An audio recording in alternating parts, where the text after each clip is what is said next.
sit down.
Hey, good evening, everyone, and welcome to the Braintree Planning Board meeting for March 12th, 2024. It is 7 p.m. We have not quite a full board. Member Storlazzi was not able to be here, so any items that get voted on tonight will be voted on by myself, by Member McCamey, Member Kent, Member Grove, and Member Conley. The meeting is being recorded by BCAM, just so everybody's aware of that, and is being shown on YouTube. As we normally do, we'll start with our old new business, and then at 7:15 or thereafter, move into the public hearing component of the meeting. So we'll just start in order on the old new business section of the agenda, with the first item being a request for extension of time to exercise special permit and site plan review. And we have Attorney Marinelli. Did you want to make a request on that? I have your letter here.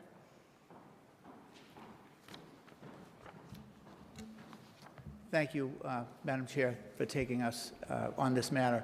So this is a straightforward extension of the permits for the wind development.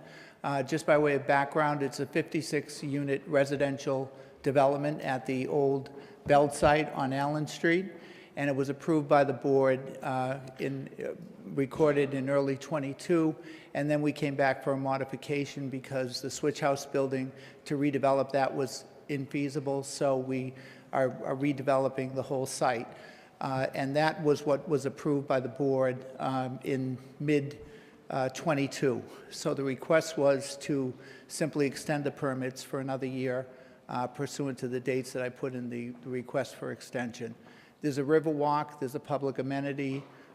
It's an investment of about $45 million with the rising construction costs and so forth. It's a type of investment by a national developer that I think that we like to see here in Braintree, with fiscal needs that we have, with housing needs that we have.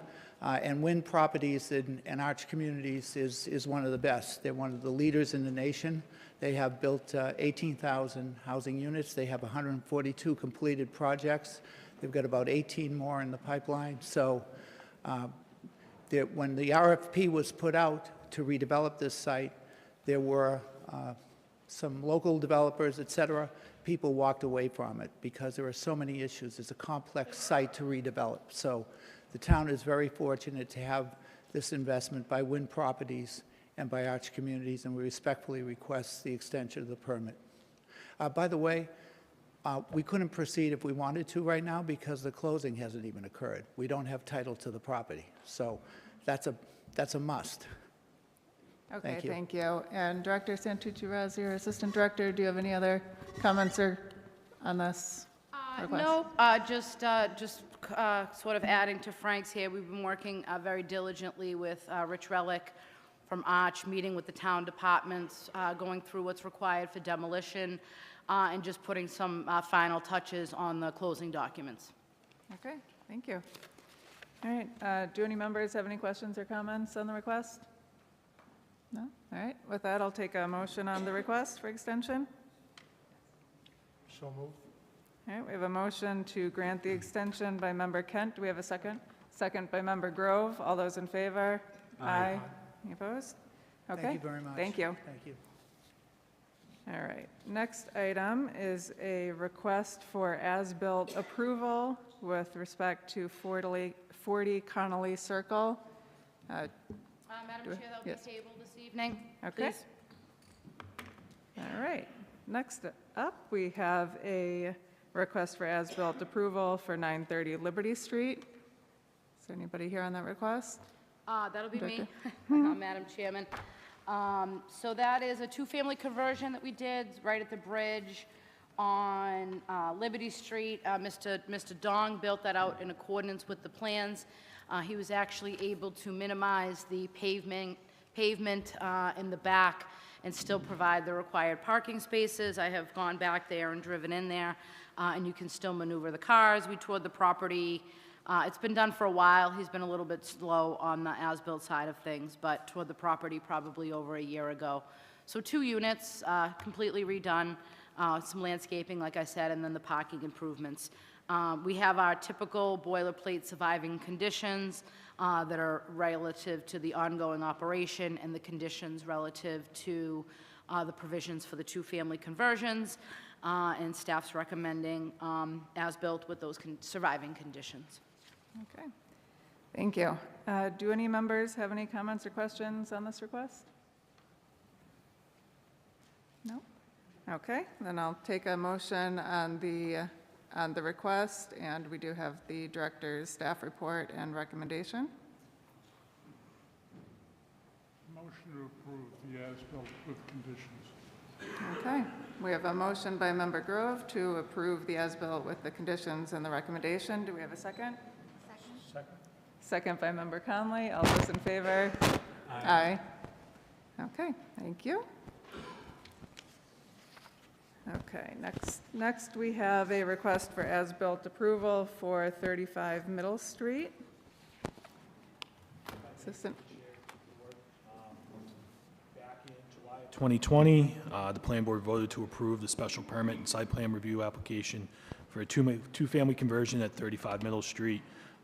The applicant has been working since 2020, delayed due to the pandemic. However, they outfitted the dwelling into a two-family. I've walked the units and the site. There wasn't much construction involved. They did a new means of access and egress off of a conforming side of the structure. Aside from that, the planning board is not holding any surety tied to this project. Staff is recommending conditions 1, 4, 12, 15, 16, 17, 21, 22, and condition 23 remain as surviving. Okay, all right, thank you, Assistant Director Murphy. Do any members have comments or questions with this request? No? All right, and with that, I will take a motion.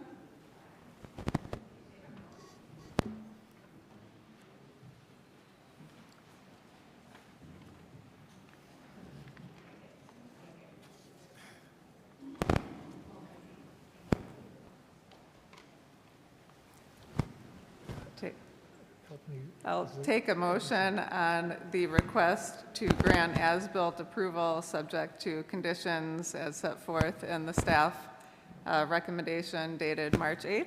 So moved. So moved by Member Kent. Do we have a second? Second by Member Conley. All those in favor? Aye. Okay. That passes. All right. Next on the agenda, we have the Planning Board reorganization. We spoke about this at our last meeting in January. There was a appointment as chair for myself by Mayor Joyce.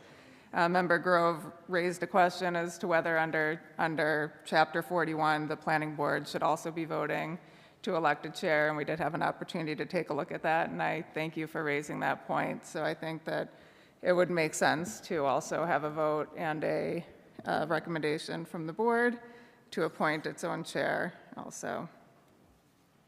If there are any recommendations from the board members? I'll move to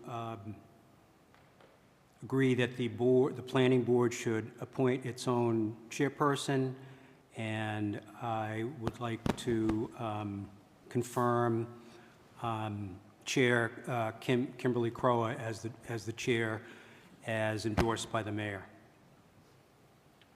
We have a motion by Member McCamey. Do we have a second? I'll second that. With one comment. I'd ask the chair whether we should table this whole reorganization until the other full-time member is back. We do have a quorum and a voting group, so I think that we can go ahead with it now. Okay. Thank you for raising the point again. All right. Does your second still stand, Member Grove? Okay, so we have a second by Member Grove. All those in favor? Aye. I'm not sure if I should vote on that, but if I do, then I'd say aye also. So thank you all for your trust in me. And that leaves open the position of vice chair. Do we have any nominations by board members for vice chair? Madam Chair, I'd like to nominate Member Tom Kent for vice chair. We have a motion by Member McCamey. Do we have a second? We have a second by Member Grove. All those in favor? Aye. Aye. Any abstaining? All right, thank you, Member Kent. We appreciate it. All right, so that is the reorganization. Member McCamey is clerk, and I understand that that continues on, or we might have voted on it in January. Okay, next up, we have the approval for the minutes from September 12th, October 10th, and November 14th, 2023. Do any members, we can take those separately or together, do any members have any questions or comments on those?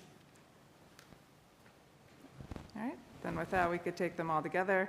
Do we have a motion on the minutes? Move to approve the minutes for September 12th, October 10th, and November 14th, 2023. All right, we have a motion by Member Kent. Do we have a second? Second by Member Grove. All those in favor? Aye. Okay, thank you. All right, well, that concludes our old new business, and it is not yet 7:15.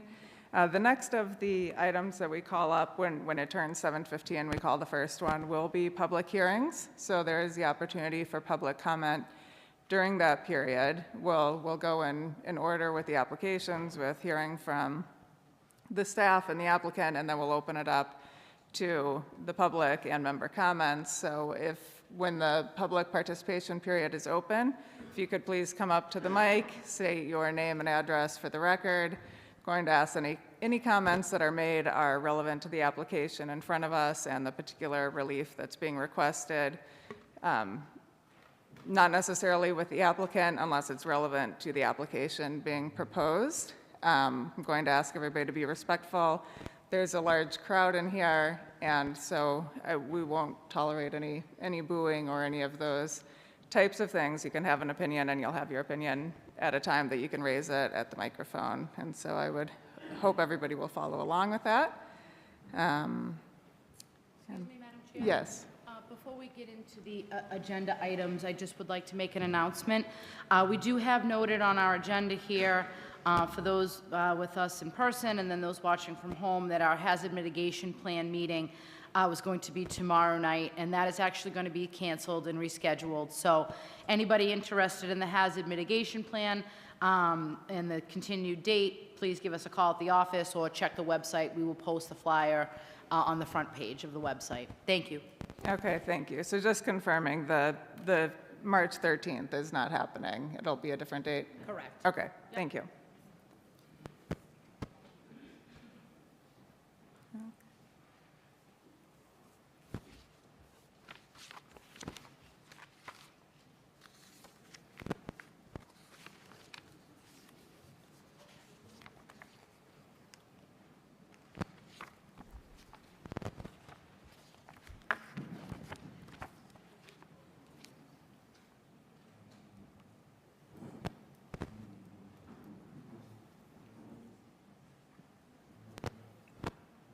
If everybody just holds tight, we have one more minute till we can officially start. And I will also say, I do believe that we have some scheduling conflicts on the board tonight, considering that we also are one short of our full membership. And we may need to end at 10 o'clock, so I'm going to try to move things along. And if it gets to the point where the meeting is going on too long and I'm getting worried about getting through the agenda, I might ask to continue something, and then that way we can get to the items that are on the agenda. So I just want to make everybody aware of that. Okay. Still 7:14.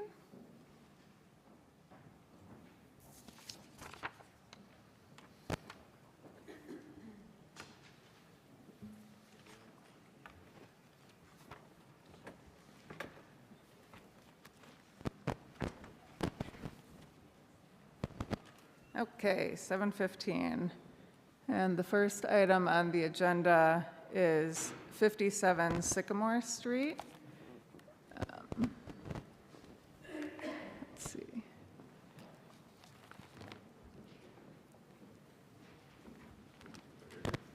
At the podium, sir. At the podium, sir.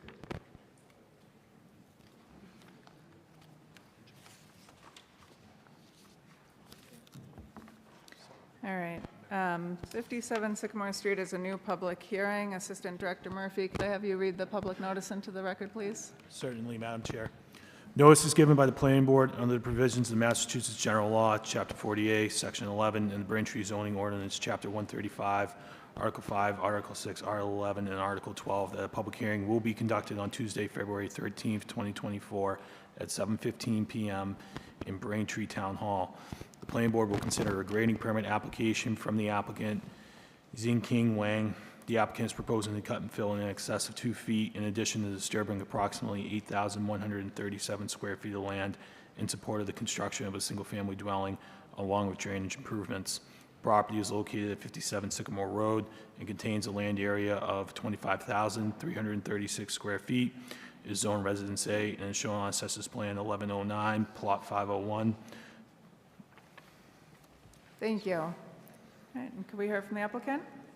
Yes, Brenda Sullivan with Merrill Engineers and Land Surveyors, representing the applicant, Mr. Wang. So as staff said, we are proposing a single-family home on a undeveloped piece of property. It's pretty much vacant of trees at the present time, mostly a lawn area, subdivided from the adjacent property. Proposing a single-family home. Our maximum cut is probably about in the 3-foot range, not including the basement. Fill is approximately 1 feet.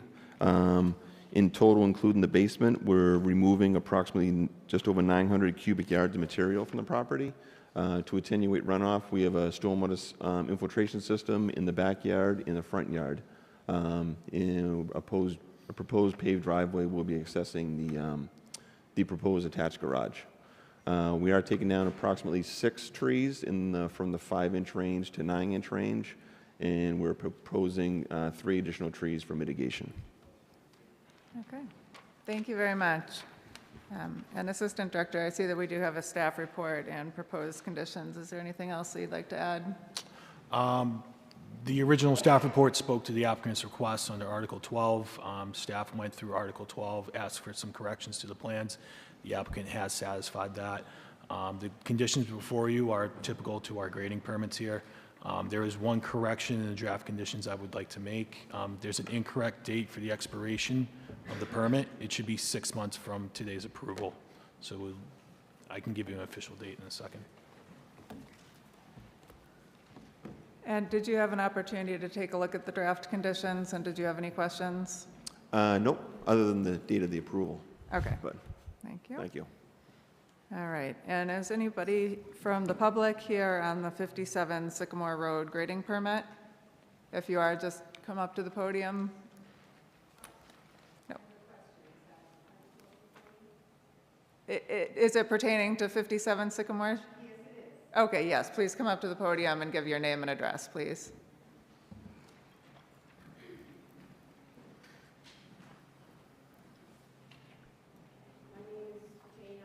Sorry, if I can ask you to wait till you get to the microphone because they're picking it up on BCAM. This is new to me.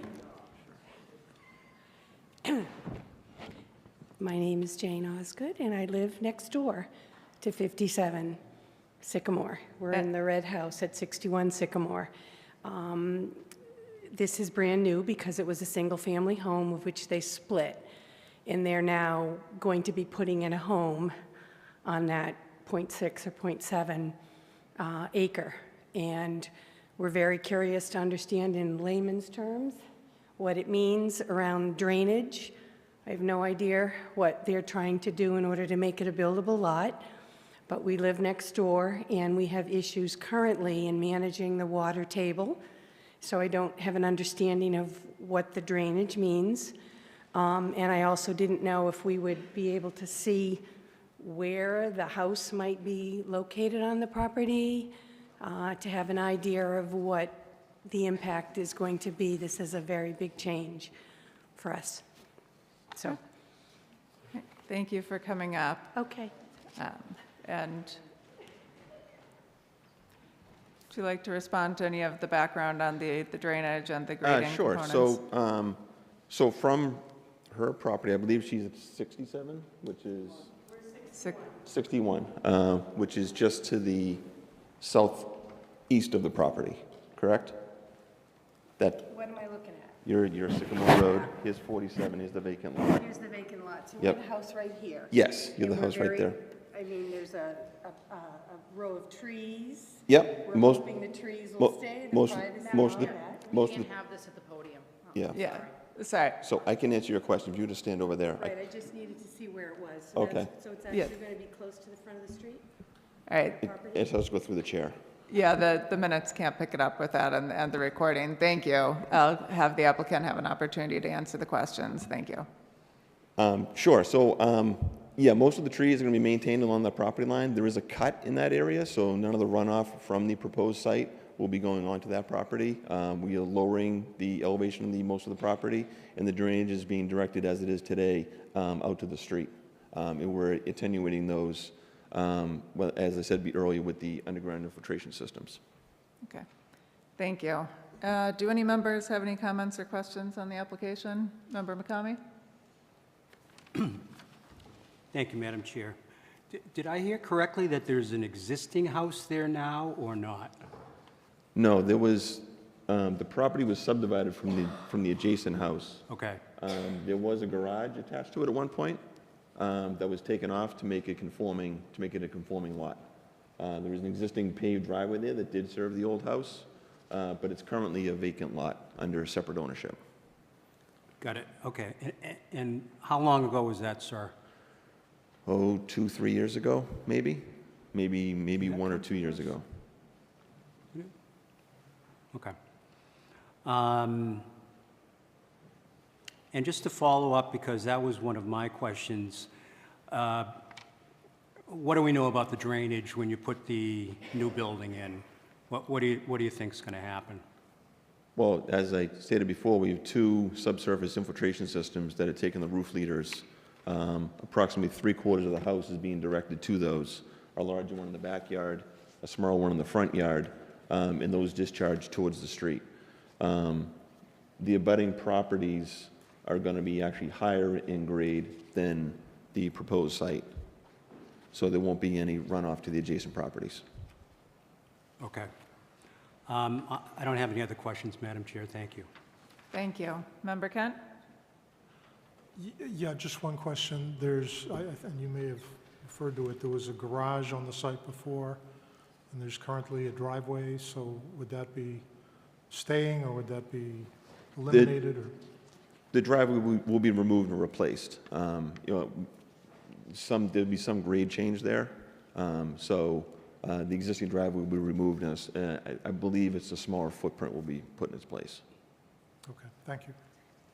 Thank you. Member Grove? No, ma'am. Member Conley? No, thank you. Okay, thank you. And just confirm, the project does require a minor stormwater permit, correct? Yes, I believe it does. Okay. And has that been applied for yet? No. Okay. All right. Thank you. I don't have any other questions. With that, I would take a motion to enter the correspondence into the record. Motion by Member Conley, and a second by Member Grove. All those in favor? Aye. Okay, and I would take a motion to close the public hearing. So moved. Motion by, I think that was Member Kent. Do we have a second? Second? Second by Member Conley. All those in favor? Aye. And you're looking for a motion on this application for grading permit? Subject to the conditions with the changes discussed on the record? So moved that as well. Motion by Member Kent, second by Member Grove. All those in favor? Aye. Aye. Okay. Thank you very Great. much. Thank you. Appreciate it. All right. Move next to Liberty Street and Liberty Street rear, new address 1675 Liberty Street. And says, Director Santucci-Rossi, or is this, Assistant Director, could you please read the public notice into the record? Certainly. Just one second, Madam Chair.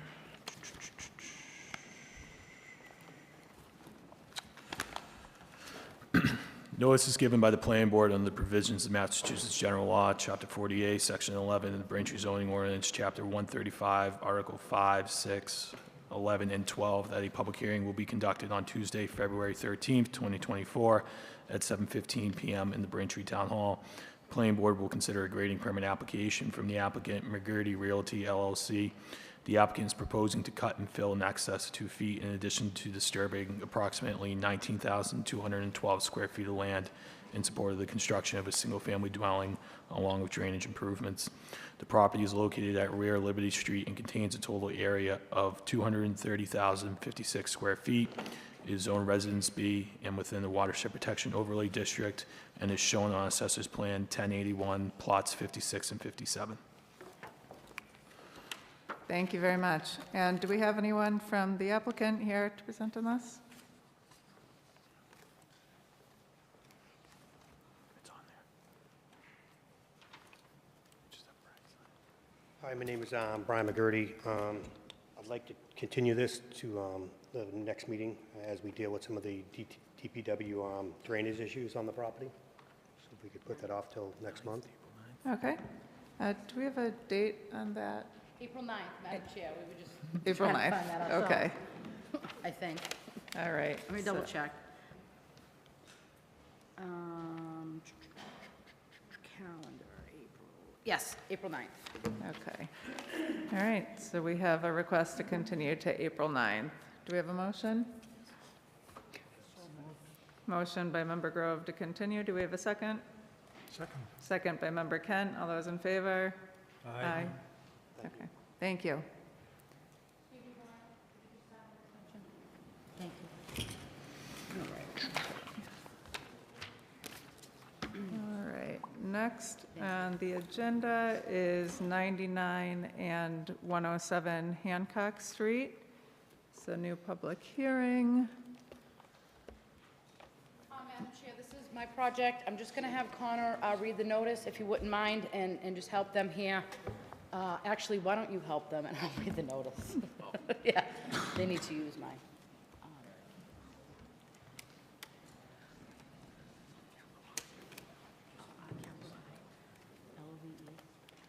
No.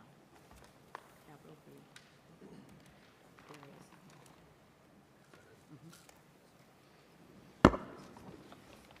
Make fun of me. Sorry, Madam Chair. All right, that's okay. All right. Dr. Okay. Santucci, if you could read the notice, please.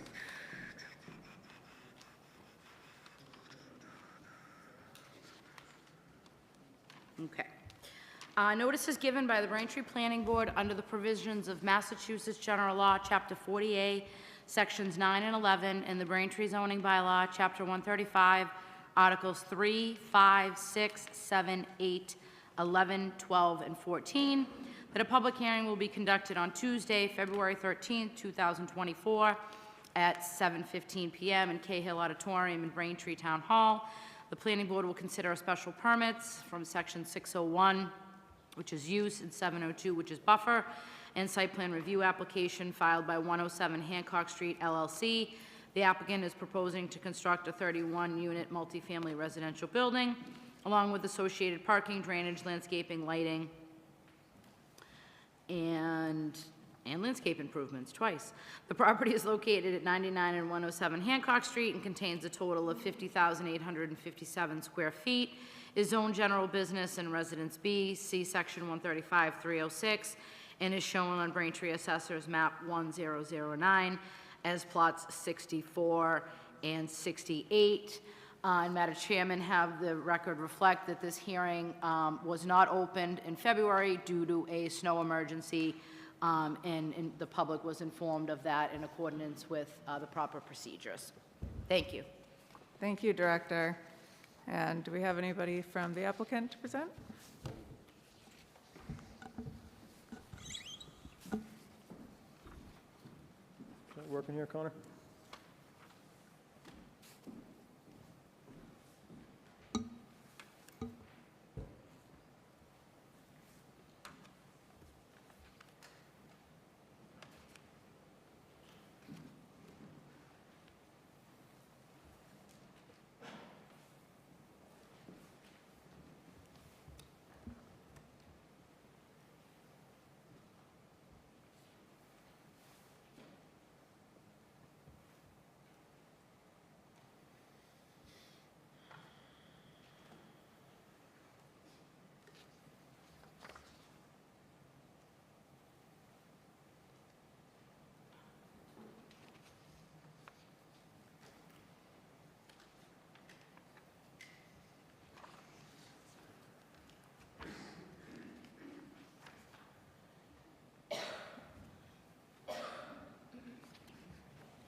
Okay. Good evening, Madam Chair. My name is Philip Baker from Rockwood Design. We're at 1020 Plain Street, Marshall, Mass. So I'm here on behalf of 107 Hancock LLC, 107 Hancock Street, Braintree. I'm going to kick it over to Austin at McKenzie Engineering Group. He's going to kind of go through the plans first. This is kind of more of an informational session. Today, Doug Troyer, the attorney of record, was unable to make it. He had a surgery on his shoulder, so we will be continuing to next meeting. We just kind of want to give the board an overview of the project and kind of give everyone a chance to kind of make some comments. So, Thank you.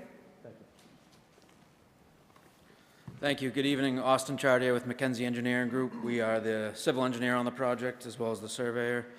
So the project proposes 31 age-restricted units, 8 one-bedroom units, 20 two-bedroom units, and 3 two-bedroom units with a den. We're proposing 62 parking spaces, so that's 2 per each unit in accordance with the zoning bylaw. So I'll jump right into the site. As was mentioned, it's 99 and 107 Hancock Street. Today, 99 Hancock Street is about a little under a quarter an acre, and there's an existing single-family home on the property. The adjacent lot is about an acre, 107 Hancock Street. That's currently vacant. A front portion of the lot is cleared. Historically, I believe there was a convenience store located here, but it's since been demolished and it's wooded and overgrown now. So the property is zoned general business district, and the rear portion of 99 Hancock Street is within Residence B. So it abuts both the general business district and residence districts. Immediately adjacent to the property is commercial uses to the south and north, as well as to the west. As you can tell, the lot is a little bit awkwardly shaped, so it has a kind of an L shape sticking up towards Frederick Road. Frederick Road is residential, and so the back portion of that L shape does abut a residential use there. The lot, it does slope quite a bit from front to back. There's kind of a large fill at the rear of the site at around elevation 114, and it all slopes down towards Hancock Street around elevation 95. So it's about a 20-foot drop from the rear of the site to the front. And I can get into kind of how it makes the site development a little bit difficult. We did soil testing out here in February of 2023, as well as June of 2023, as well as last month, after receipt of a preliminary peer review. So just a little background, we have received a staff report on this project, February 10th of 2024. So we are in receipt of that, and we're in the process of addressing those comments. We just had a few things to address before we resubmitted everything, so we wanted to get the board's input prior to resubmitting everything. The site utilities out here, gas, water, and sewer were stubbed out during the paving of Hancock Street. So there's existing utility stubs that come to the front of the property, which we're going to utilize for the utility connections out here. So the site layout plan, it proposes 2 curb cuts, which is what's there today. There's 2 curb cuts along Hancock Street. We're just modifying them and relocating them. They are 95 feet apart, which meets the 75 minimum separation for a driveway entrance per the zoning bylaw. So the site has 2-way access on both entrances to the lot. So the main entrance is going to be this plan view south off Hancock Street, which could come around to the rear of the building, and you can actually have full site circulation, so you can come in and exit on either side of the property.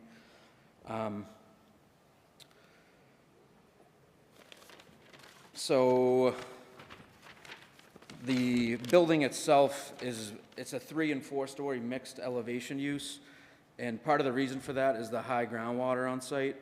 We had groundwater out here at about 2 to 3 feet, and it kind of slopes with the grade of the site, going up about 20 feet to the back of the site, and as you go towards the rear of the site, the groundwater kind of follows that grade.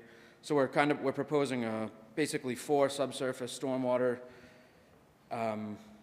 drainage basins out here that are kind of going to be terraced along the site, so that kind of bucks the grade up as you go in order to capture the site. So the 3- and 4-story mix of building height is kind of to accommodate parking underneath the building to the rear. But as far as the facade of the building, it's going to appear essentially as a 3-story structure, which Phil Baker will get back into. So, yeah, we got 19 spaces under the building, and then 42 or 43 outside for a total of 62 spaces, one per unit. Again, the stormwater is designed to meet both the Mass DEP stormwater management standards as well as the Braintree stormwater management regulations. We have received the preliminary peer review on those, which we're in the process of addressing. I can get to... So this is a proposed landscaping on the site. We're essentially proposing a kind of a privacy barrier around the perimeter of the site, with a mix of, essentially a mix of native species of trees. This design was designed by CMG Landscape Design. They couldn't be here tonight. We did locate all the trees on the property after submitting this initial, in accordance with the new tree ordinance with the zoning bylaw. We located 111 trees on the site. So we're in the process of calculating what we need to do to replace those and kind of pulling together a summary table and a plan to address the trees in accordance with that new ordinance. But so this, it'll be professionally landscaped. There's a mix of planting beds throughout the site as well as the privacy barrier around the perimeter of the site.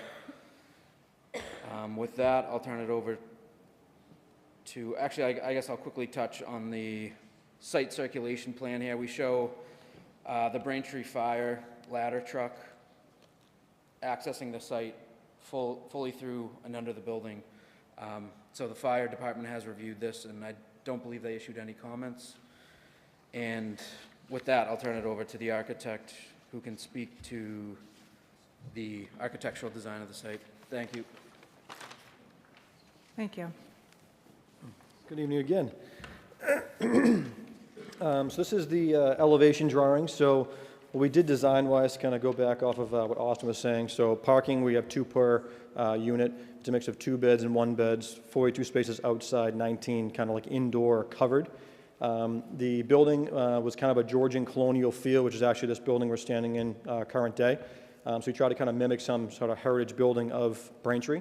We do have some copper accent details and some brick in there as well. The front and rear are 3 stories in volume to kind of lend itself to the streetscape along with our rear neighbors and our front neighbors. And then the kind of beef of the building in the middle is a 4-story. So it kind of has a varying height degree. We're underneath the 50-foot. And the front is about 36 feet and the back's about 38. So it's about 12 feet shorter in both directions on front and rear. This is the elevation looking if you were walking kind of towards Braintree Lumber on the right-hand side, looking across the street. So I said it's a wraparound driveway where you can actually loop through the entire building and come out the other side. It's both 2-way directional traffic. We did look at a study that had just a 1-way access, but we had kind of the right-hand side of the site that was just kind of unused. So we thought we might also add more parking and have more space to kind of go through and have egress through the entire building. And this is the right-hand side looking the other, as you come through the building, you'll be able to park on the right. There are 3 entrances on the Hancock Street side with stairs. 2 of them go direct access to units, and the middle section goes to like a common area with like bike storage and things off the streetscape. And then there also is 2 entrances, one on the right-hand side and one on the left. So wherever you're parking, you can go right into the building. You don't have to walk, 150 feet to get into the building.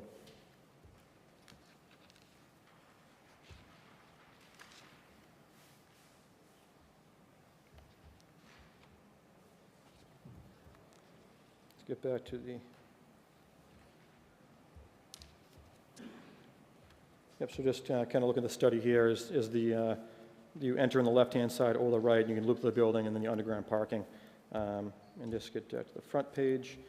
Let's see, the first floor is about 6,000 square feet, and then the second and third floor are just over 13,000, and then the attic level or the 4th level is like 7,500.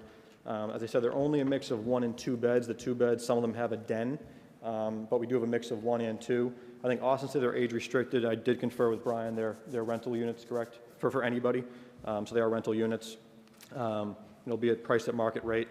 As we said, 19 spaces in uncovered and then 42 outside, 43 outside to get a total of 62. So that's kind of the overview of the project. We tried to kind of mimic, the feel of the site that's there now and kind of take some of the heritage which Braintree has, currently. So any questions, we're open to answer anything. Okay, thank you.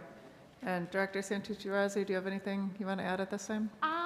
I think Austin did a pretty good job, and I did write the staff report back in February. We had an opportunity to have a Zoom call with our peer review consultant, Eric Diaz, and Austin and Eric had an opportunity to go back out and do some more test pits, and we felt as though the best approach was to gather all of that data, that there might be some redesign work, and then allow them an opportunity to spend some time with the staff report and put together those responses, get any public feedback from the public today as well as the board, and then just submit one full revision instead of multiple revisions. Minor questions in the staff report, you know, detailed type things, a walkway here, are you putting fencing here, just trying to understand the various site attributes.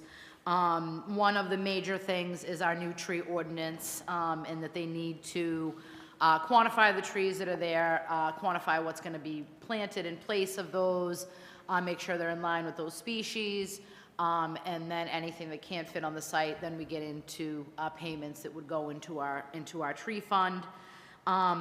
General questions about drop-off and delivery. I think there's a space that they can allocate for that. That seems to be a popular thing now, people getting packages and all kinds of things delivered. Want to make sure that the sight lines are not affected. They do have something from the abutter that he's going to remove their sign. We want to make sure that that's bulletproof.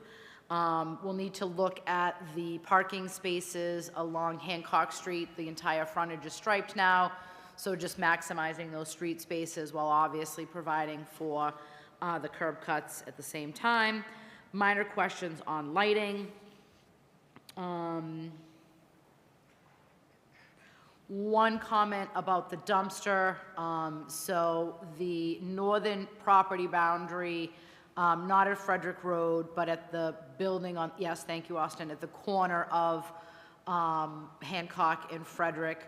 That dumpster enclosure is about a foot into the required buffer, so we're asking that to just be shifted out of the buffer area, not something that we want to have in that area. No concerns about traffic. Did include the comments. We did receive sort of minor comments from the fire department with no objections, just sort of their boilerplate comments. Questions about their affordable housing consultant, and I can discuss that with Brian in a little more detail. Just want to make sure they're thinking ahead. Those things take some time, and there are some minor costs associated with that. And then DPW did have I wouldn't say a lot of comments, but comments that need to be looked at and addressed, primarily relating to the utilities and the sufficiency of those to serve the building on site. So I don't think there's any of those that aren't going to be an issue. If they are, we can talk about them this evening. And then what we're probably going to do, I told Eric he didn't have to come tonight, we'll regroup with Austin and the team, gather all the comments from tonight, and have another work session and try to wrap this up and keep it moving. Great, thank you. All right, and this is a public hearing, so I'll ask if there's anybody who wants to comment on 99 and 107 Hancock Street, and just note prior to that that there has been a request to continue, so if the comments aren't made tonight, there will be another hearing in which there will be the ability to comment and question. And I will just, since their attorney is not here, note 3 things from their letter saying that there has already been a variance granted for allowing the 31 units and allowing the 4-story building. So this is a site plan and special permit application that we're reviewing, but we're reviewing them subject to those approvals that have already been granted. So again, if anybody's here on 99 and 107 Hancock Street, feel free to come up and just state your name and address for the record, please.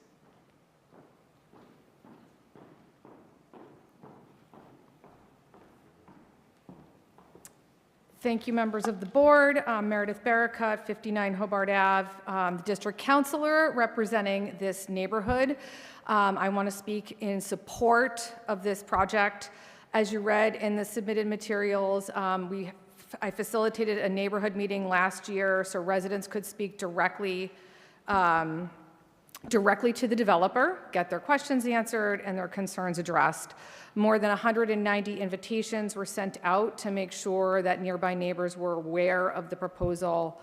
Mr. McGurty answered questions, responded to concerns, and has continued to do so in an incredibly timely fashion that, in my opinion, provides me with a lot of confidence that once this project, or if this project is approved and built, Mr. McGurty will attend to the finished property with the same level of attention and care that he's shown during the permitting process.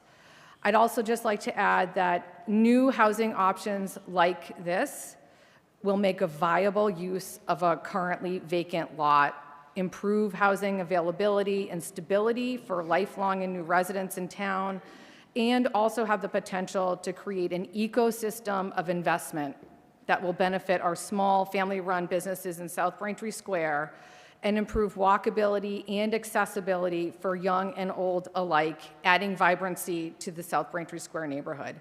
I know this is being continued, but I do ask the board's support for this proposal. Thank you. Thank you, Councilor Baraka. And any other members of the public? All right, with that, I'll turn to the members. Member McCamey, any questions or comments at this time? Yeah, thank you, Madam Chair. My first question would be to the director. To what extent does the new MBTA housing law impact this, or is this part of this? Part of that? If I may, through the chair, it doesn't. This property is not in any of our proposed, or I should say pending, MBTA zoning districts. Okay, that was easy. You mentioned affordability, so there's 31 units. What would be the strategy on that? Mr. McGurty will be providing 3 affordable units. We'll take a look at the split on the number of units and have that be proportional as far as 1 and 2s based on the unit split in the building. Okay, thank you. Probably have like first well, there's only a few residential units on the first floor, so we'll probably do them on the second and third floor. Okay, great. You mentioned the front to, well, I guess, whichever way you look at it, back to front or front to back, in terms of the grading and potential for the drainage. So what impact, I can't really see it, but you said you're going to have some covered parking. I assume that's going to be in the back of the building. Yes. Okay. So you're going to alleviate any potential drainage issues that might happen or go into that covered parking area. I assume that's your highest problem zone. Correct, yeah. So at the rear of the site, we do, well, basically, essentially, we're pitching away from the building everywhere, so the actual building won't be an issue. It's just capturing it because it's on a steep pitch. So we are proposing some trench drains along the driveway, as well as low points, essentially on the curb gutter lines. But it's not an issue. It's just something that made the design a little bit difficult. Just, capturing all the water on the site. But so I don't want to say 100% capture, but I think we capture 95% of the pavement on site, which goes into the system, the stormwater systems. And those systems are designed to handle up to the 100-year storm event or in excess of 8 inches of water. So it will be an improvement over existing conditions as is required by the stormwater ordinance. Okay, thank you. And I like the fact when you have 2 curb cuts, you can go both directions. Yeah. And it's comforting that the police department, the fire department feels that they can get the ladder truck all the way around that building then. That's a yes. Yeah, no, I think that's a good benefit of the site is that it has, full site access. But Okay. it is, it's not going to be necessarily overburdened. I think it's going to be pretty quiet here in general in terms of trip generation. But it's nice to have the full site access as well as for the fire department access in the structure. Right. Okay, the last time this project came up, one of the questions that emerged was, geez, the entrances are too close to the street, and, or the sidewalk, whatever. So you're going to have 3 entrances on Hancock Street, as architect Baker mentioned. They looked pretty good to me. I mean, there's steps up on all 3 of them. Did I look at that? Did I see that correctly? Yep, that's correct. Yep. So the street level there ranges from 97 to 95. In our first floor is at 101. So, you know, 5 to 6 feet, 7 to 9 steps or The so, rendering will show it. or 5 to 8 steps. So you can see it right there. Yep, exactly. Right, okay. So yeah, the street's kind of pitching down as you're looking at the screen across to the right. So as you get to the further side of this building, you have a few more steps to get up to the first level. Yeah. And that's, as I mentioned, the utilities come in, they're already stubbed out. We're going to utilize those to the best of our ability. In this district, by special permit, you can have a 0 setback, but we're essentially proposing a little utility corridor along the front of the site where those stub outs are and kind of around the building for the utility connections. Yeah, that looks reasonable to me, I mean, if that's what it's going to look like. And mechanicals, are they going to go on top of the building? So it'll be a mix. I think, you know, some of the HVAC stuff might go on the roof, but the actual water and stuff like that might be at ground level. Okay. We're going to be able to, are we going to see that? We're going to see the mechanicals, or they're going to be hidden? The front. It won't be in the front that you're Right, looking at here. okay. It would be tucked around the back. And that's kind of where we're proposing our utility corridors, around this side of the building. Right. Okay, you mentioned 31 units, 62 parking spaces. Where are the guests going to park? They're going to park on Hancock Street? Yep, they can park on Hancock Street. I'm not totally sure on the split of those spaces, as it's going to be 2 spaces deeded per unit or what it's going to be. But essentially, there's enough parking spaces. Maybe they do half the units only get 1 space, and they could designate some visitor parking spaces. But just, you know, per the letter of the bylaw, we're providing the 62 spaces, or 2 per unit. But I don't think we've nailed down the split of those spaces yet. But there is, from visiting the site, there is good parking on Hancock Street, street parking for visitors. Right. And maybe the director will know, what are we going to do about handicap parking? I believe there are handicap spaces underneath the building Okay. that provide direct entry in the portion of, yep, you can see them, the crosshatch area, yep, where Yeah. Austin has his, Okay. yes. So yeah, the 3 closest spaces to the building that are covered will be handicap spaces. That'll be a fully accessible entrance. And I believe it'll have an elevator there for Yes. them as well, yeah. Okay. Yeah, it's just when you said 62 parking spaces, we're going to allocate them all, you start subtracting out handicap, guests, so on. I was kind of like, Right. I Yeah, don't know so how that works. You know, there are, I think, is it 8 one-bedroom units? So, you know, there's some spaces right there. If they're only getting 1 deeded space, Okay. that frees up some parking spaces for I flexibility. thought I heard you say every unit's going to get 2, but, all right. You're going to work it out? Okay. Yeah, just 2 spaces per unit exist on the site, but they're, yeah, not necessarily deeded. Right, okay. All right, that's all I have, Madam Chair. Thank you. Thank you, Member McCamey. Member Kent? Just a couple of questions about the panhandle, I guess you'd call it, on the northern side. That's going to be left open space? It is, yeah. So and- that is stormwater underneath up there. Okay. We are proposing a system up there, but that will be open space. And that was one of the comments we received is, you know, can we fence it in and do a dog park, or should it be patio with a fire pit? So we are looking at maximizing that space for the residents. Okay, thank you. Thank you. Member Grove? Yes, ma'am. Thank you. Director Rossi,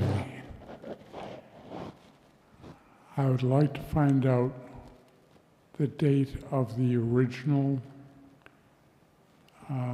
zoning board of appeals action on this site. The reason I'm asking for that is that the action that the board just took relative to this site in October was an amendment. But if that had already lapsed, I don't see how you can amend it. They'd have to go back to the ZBA for a full hearing again.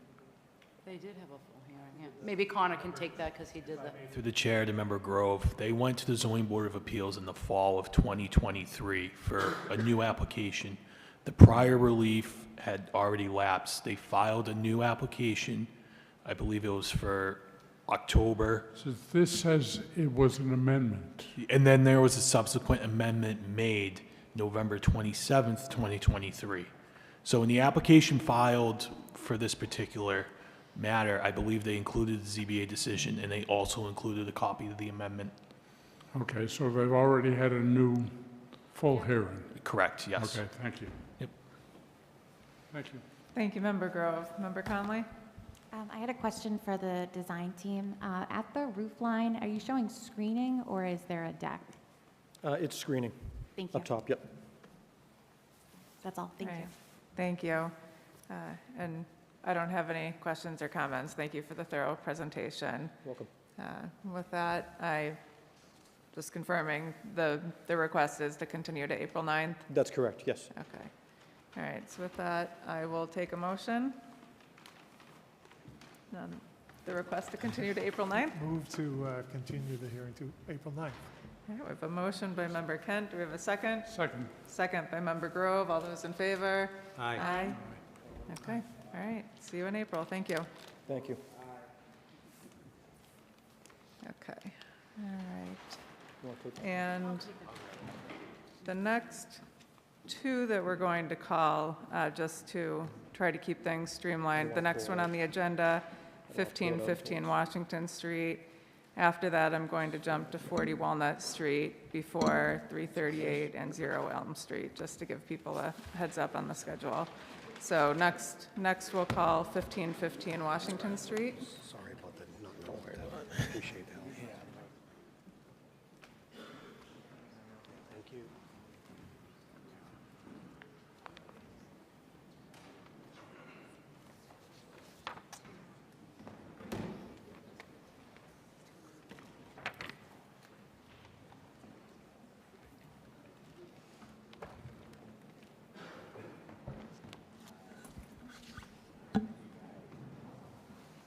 All right. All right. Director Santucci Rossi, if you can read the public notice into the record, please. Yes.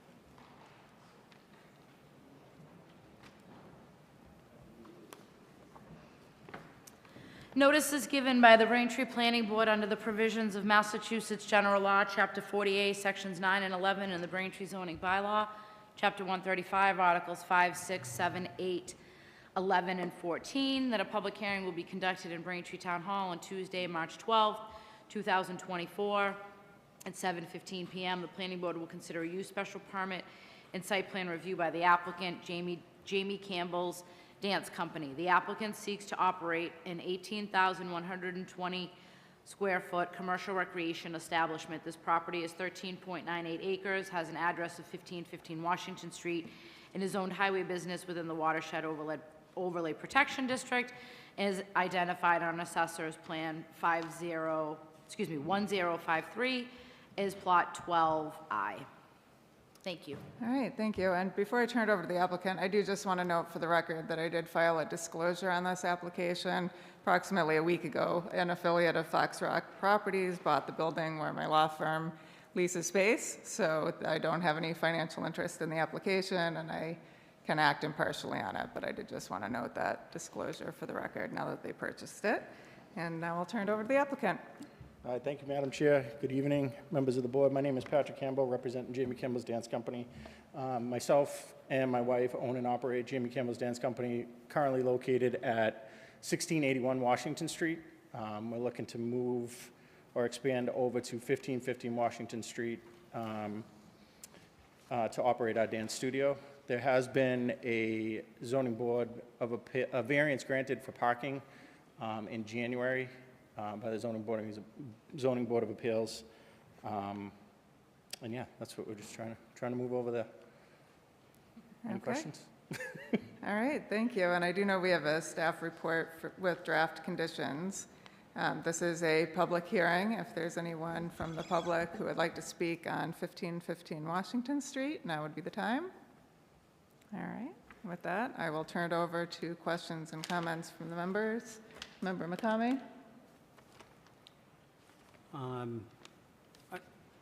I don't have any comments at this moment, but maybe we can come back. All right, thank you. Member Kent? Just to reiterate, the business is already operating a Yes, couple of currently doors down from where... We've been operating since 2018 out of 1681 Washington Street in the Highlands. Okay, so in theory, whatever traffic is already there anyway. just, Correct. Yeah, Yep. We're improving on that, moving to the site. okay, thank you. Yep. Member Grove? No, ma'am. Member Conley? No, thank you. Okay, thank you. I don't have any comments or questions either. As a daughter of two fairly young girls, I hear a lot about your facility, so congratulations on your expansion.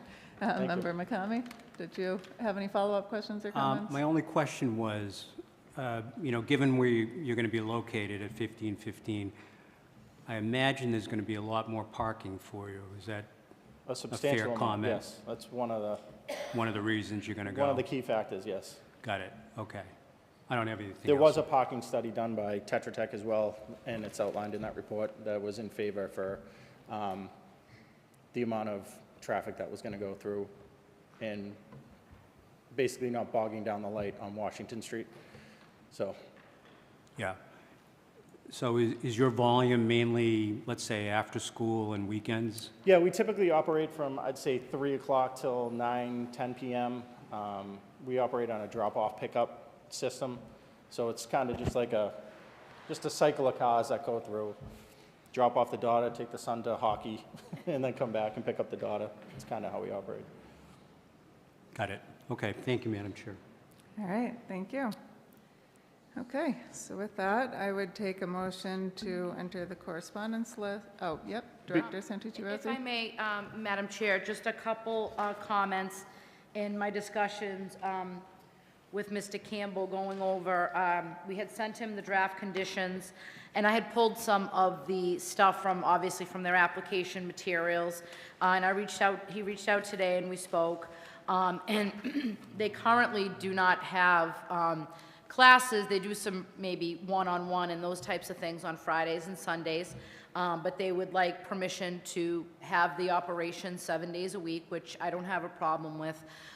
There's not much activity up in that business park on the weekends except for the Thayer fields, which to Mr. Campbell's point, there could be some overlap and reduction in trips with multiple drop-offs for various different sports at the various complexes.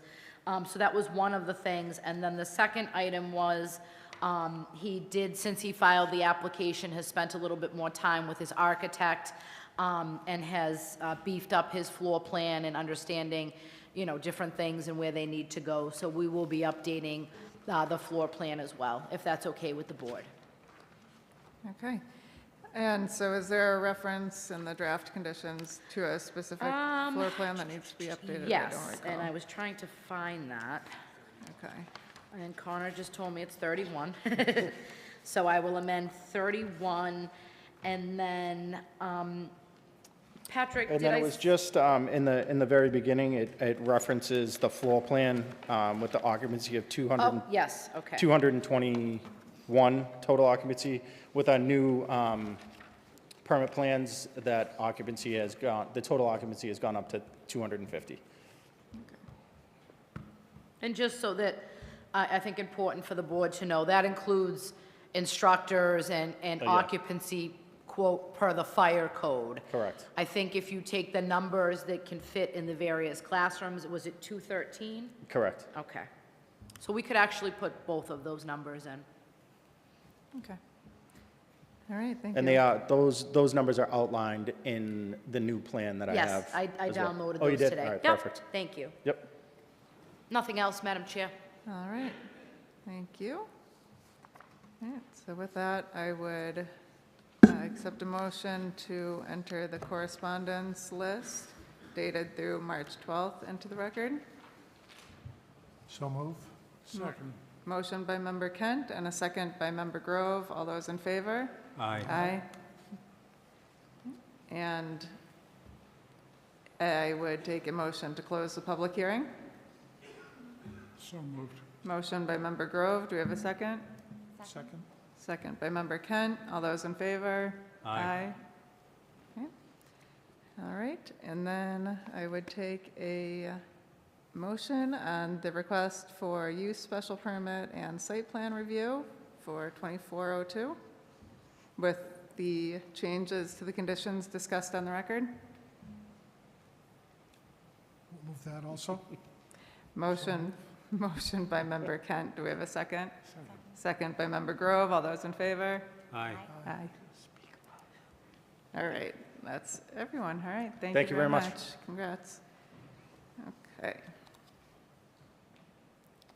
All right, so next, as I mentioned earlier, we're going to jump to the continued public hearing for 40 Walnut Street.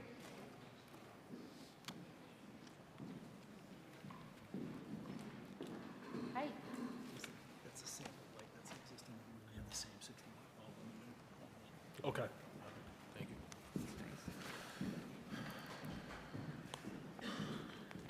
Good evening. I'm Brian Taylor from Stenbeck and Taylor, the design engineers, and we've been very fortunate to work with Connor since our last meeting.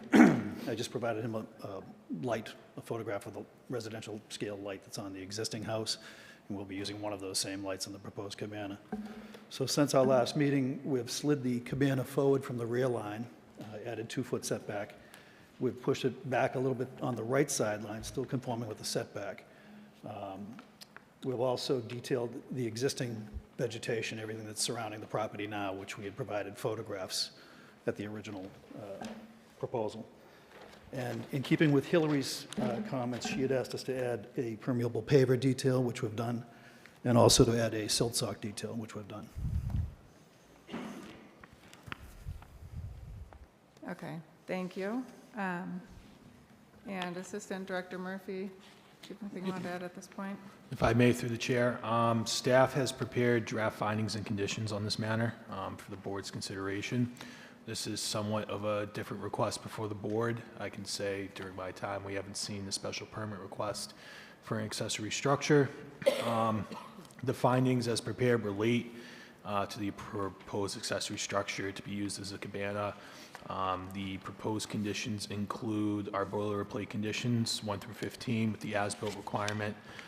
Additionally, we have conditions on landscaping, we have conditions on construction, and then we have specific use conditions as it relates to the accessory structure, such as not to be used as an Airbnb or an accessory dwelling unit, things of that nature. At this point, the applicant has satisfied all of our comments per our last staff report. I would like to make a note that on condition 3B, the applicant did address the landscaping issue due to it being too tight at the rear yard setback. As stated by Mr. Taylor, they've increased it to 7 feet. They satisfy that requirement, but the second part to condition 3B, where it asks specific questions about the lighting, we'll continue to work with the applicant prior to them filing a building permit. All right, thank you. And this is a public hearing. Is there anyone from the public on 40 Walnut Street?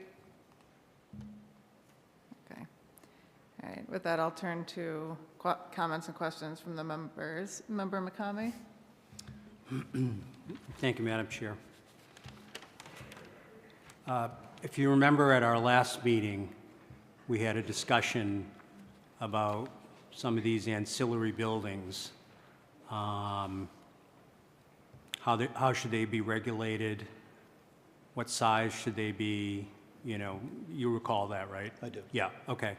So I think the thing that struck me when I looked at this proposal, and I don't have the drawings in front of me, is the utter size of the cabana house. I know it's in the back, but it's like building a new house in the back of your house. So I think we talked about that a little bit, and I'm wondering if those renderings or if there's been any discussions held with the neighbors about what their feelings would be about having such a massive structure put up along with all the other massive structures that are there, and virtually all the square footage filled with, something or other. Well, we did obviously notify all the abutters. I don't think that anyone's been in attendance at any of the hearings or made comment. There was one gentleman who was here at the last meeting that once our meeting cleared, he left, so I don't know if he was an abutter or not. But all of the surrounding properties have cabanas and pools, except one. That's that size, though? Honestly, I don't think so. Honestly, I'm not sure. The cabana, I believe the architectural show, it's one open room, and I believe the second-story access is now just a pull-down staircase. So we're finding this is more common, to be honest, and people want to be able to have an open space for family space, outside entertaining, and this isn't out of the ordinary by any means. This is a 26 by 29 building, and we do quite a few of these, actually. Everyone wants to, have the big screen TV, have a sitting area, have a little bar area, and by the time you lay it all out. You think everybody in Braintree, I can see putting this in Duxbury. I mean, do you think everybody in Braintree and in crowded sections wants to have such large structures and structures? Actually, I mean, this is the discussion that we've had. Right, I think it's in keeping with the neighborhood. I totally agree with you. I'm just simply saying Yeah. that what struck me last time was the utter size of the cabana. And Last cabana was not too much smaller, and I still it's a big property tax. yeah, again, was that true? Where was that? I'm sorry. Where was that? Marshfield. Exactly my point. Marshfield, sorry, sir. Well, Marshfield to Duxbury, and they certainly have some. So, there. yeah. Okay. So, I'm just saying that Comply with all the we have a bigger area here. It's a wonderful area. I'm just raising the question because it's large on large. So We are, the percentage of coverage we're allowed in this zone is 70%. We're proposing 51.9% with the cabana. The existing is 37.5%, almost half. yeah, but that doesn't include vertical. That's just lot coverage. I'm talking vertical. Right. All I can say is that everything we've done is in compliance with the bylaws and the building code. I don't know what to say beyond that. Right. Okay. That's my comment. It just seems large, tall. So I don't have anything else, Madam Chair. Thank you, Member McCamey. Member Kent? As is often the case, sort of channeled Member McCamey's observations, and I'd just say, on or off the record, I hope the abutter doesn't plan to build a three-story cabana. And I'll be happy to permit it. we'll go from there. That's all I have. Yes, sir. Thank you, Member Kent. Member Grove? No, ma'am. Thank you. Member Conley? Could you talk more about the erosion control on site? Yes, sure. So we have surrounded the perimeter of all the, well, first we have a permeable paver patio around the pool itself, which works wonderfully. And then we've surrounded the entire perimeter of all the proposed patio area, as well as the cabana, with a 2-foot stone-filled trench, recharge trench, that has a 4-inch perforated pipe running throughout it. And also we proposed a dry well for the roof area for the cabana, at the rear of the cabana. So we're kind of a little bit overdone for the scale of a project, but better to be overdone than under. Thank you. And then I had a question for staff. Have you had any additional cabana requests come through your office, or do you anticipate them as we approach the summer months? If I may, through the chair, we haven't had specific cabana requests. More so garages, if anything. We have had applicants approach us on, you know, building a second dwelling unit in the rear, things of that nature, which our zoning doesn't allow for. But specific cabanas, we have not, and it was sort of a shock to us when we realized there's 3 other cabanas in the neighborhood and how those got there. So, and if I may, to Member McCombie's point, Member Kent's, it is quite large, obviously, but our zoning bylaw as it stands today doesn't regulate the size of an accessory structure. And obviously a glaring issue, something that hopefully as a town we continue to improve going forward. But the only real requirement subjecting to the size of that is the accessory structure setbacks, which is 5 feet off of the side and rear lot line, in addition to being under 35% building coverage in a Residence B zone. And then as follow-up, to what extent is it tracked that no one's living in that cabana? It's a condition that runs with the permit. Ultimately, you know, if we find out that the applicant is using it as another dwelling unit, then we'll go through the building inspector and request enforcement. The applicant will be required to appear back before the planning board and subsequent action be taken there. Thank you. Yep. Thank you, Member Conley. And do you know what the height of the garage is currently that's on the house? I don't know, Phyllis? Yeah, I don't have the plans with me. I'm sorry, I don't have the plans with me. Okay. Because I, like Member McCamey, have a lot of concerns with the height of the project. The cabana is proposed at 23 feet tall, and it shows on the plan 5 feet off the property line. I thought, did you say tonight that it got moved to 7 feet? Correct, it got moved to 7 feet. And those are arborvitaes, existing arborvitaes that are planted, and they're doing quite well on the rear line. And then there's existing rhododendrons that are very large on the opposite side. There's a stone wall between us and the northerly abutter, and that stone wall has a fence on top, chain link fence on top of it. And then behind that, there's rhododendrons that those folks had planted for a privacy screen. And then there's other azaleas and evergreens running up that same property line, so on our side. So everyone's sensitive, you know, trying to be good neighbors and provide buffering to one another. Right. My concern is just that's been expressed, that if a 23-foot tall building goes up, the 6-foot fence does not a whole lot, nor do really the arborvitaes, considering the height. I did go around there. I did see the cabanas. I saw most of them are 1 story, and some of them do have a little bit of a raised roof, but they certainly don't have a 23-foot roof line. And so it looked like the garage was shorter than the house, and the garage looks fairly tall. The neighbor on the other side of the fence has a pool right there that seems like the height of the structure would be pretty much towering over it. And the zoning district for the property has a 30-foot rear setback for buildings, and I understand the accessory building is only a 5-foot setback, but the bylaws do require a special permit for this accessory structure, an accessory structure that's something other than what's listed in there by right.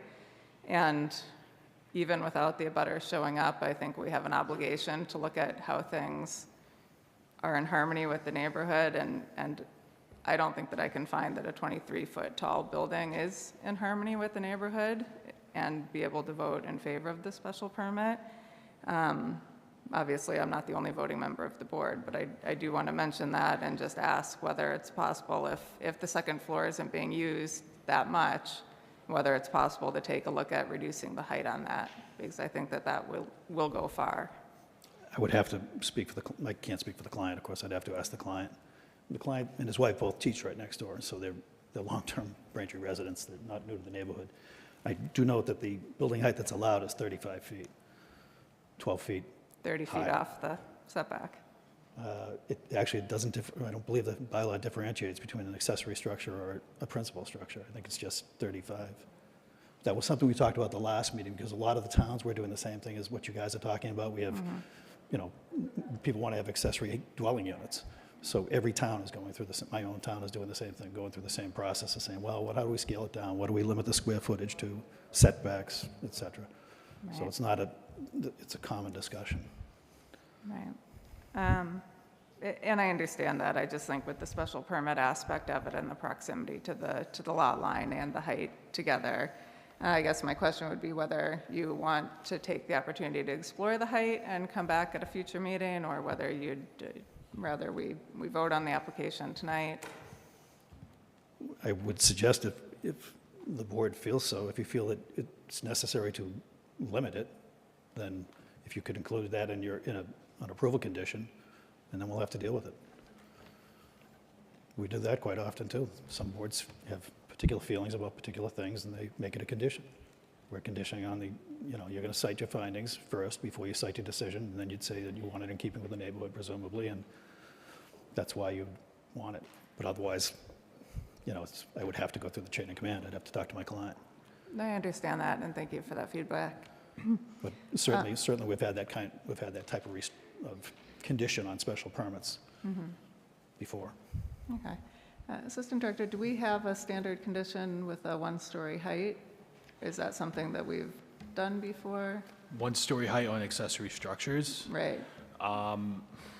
So in this particular matter, the proposed cabana, while it may seem 2 stories in height, it only has on the second story 1 bonus room. So it's all open. You walk up the stairs and there's a bonus room on the second floor. So that's the only thing that would be removed, and then ultimately the height would come down. But I don't believe we've ever limited the height on an accessory structure, at least within the several years I've been here. Right. Do you have a sense of what a one-story height would be, what that height would be? At the highest, 15 feet, and it depends on ultimately the design of the structure, depending on the type of pitch of roof they're looking to use, whether they want to keep that open air concept and try to reduce that height. They might have to go with a tighter pitch on the design. So if they remove the bonus room, they remove the need for the ultimate headspace for it to pass the building code, which then could allow them to lower the height. Okay. Thank you. Are there any other members that have any follow-up questions or comments? All right. Well then, I guess with that, I'll make a motion to, do we have a correspondence list on this? Yes, that was provided in the Okay. packet that was given to you tonight. Okay. All right, so I would ask for motion to enter the correspondence list into the record. So moved. Okay. And I would do a motion to close the public, oh, I'm sorry, that was moved by Member Kent. Do we have a secsecond? That was moved by Oh, Member Grove. I'll second motion it. by Member I'll Grove, second second by Member Kent. All those in favor? Aye. Aye. Any opposed? No. Okay. Yep. If- Madam Chair, could I just ask for clarification? Yes. So also on the applicant's behalf, Yes. not to interpret the chair, but I would just say that we'd be interested if your client wants to adjust their drawings and design to more conform with a shorter building, I'll just say that.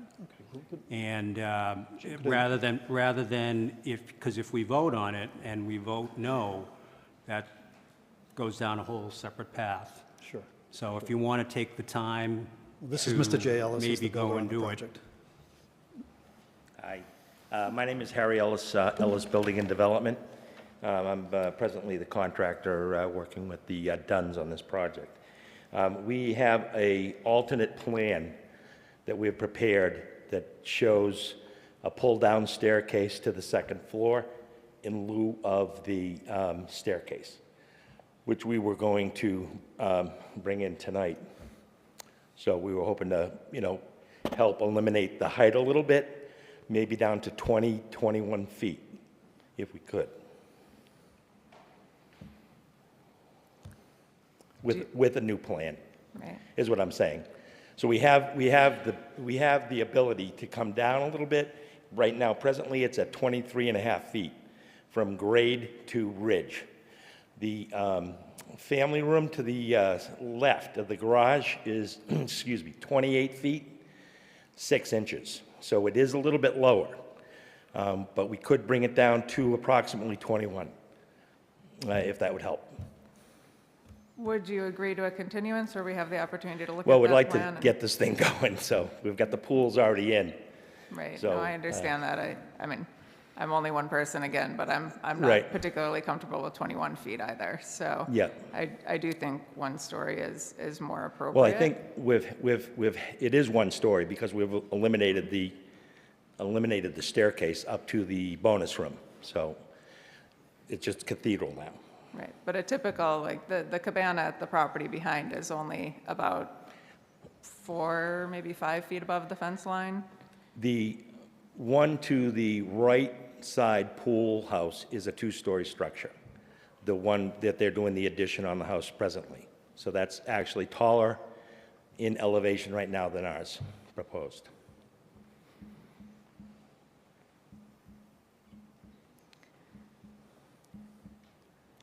All right, well, yes, Jeff. I have a lot of different documents and things that I gather from time to time. And just listening to sort of your comments this evening, and this is an accessory structure bylaw, a page of it. I can't tell you what town it's from, but it does say 12 feet in the case of a flat roof or 18 feet in the case of a pitched roof. And it goes into some other, setbacks and ratios and things like that. So it seems like they're still over what would, or they could do something like a shed roof, with just a little bit of a pitch where it's a little bit higher in the front and maybe pitches off to the back. Because the interior height on the first floor is what? 9 feet. 9, yeah. Yeah. So with the cathedral, if we drop the first floor plate height to 8 feet, we could gain a foot there. And then we could just go cathedral with probably a smaller pitch that would help us get us down to like between 20 and 21 feet.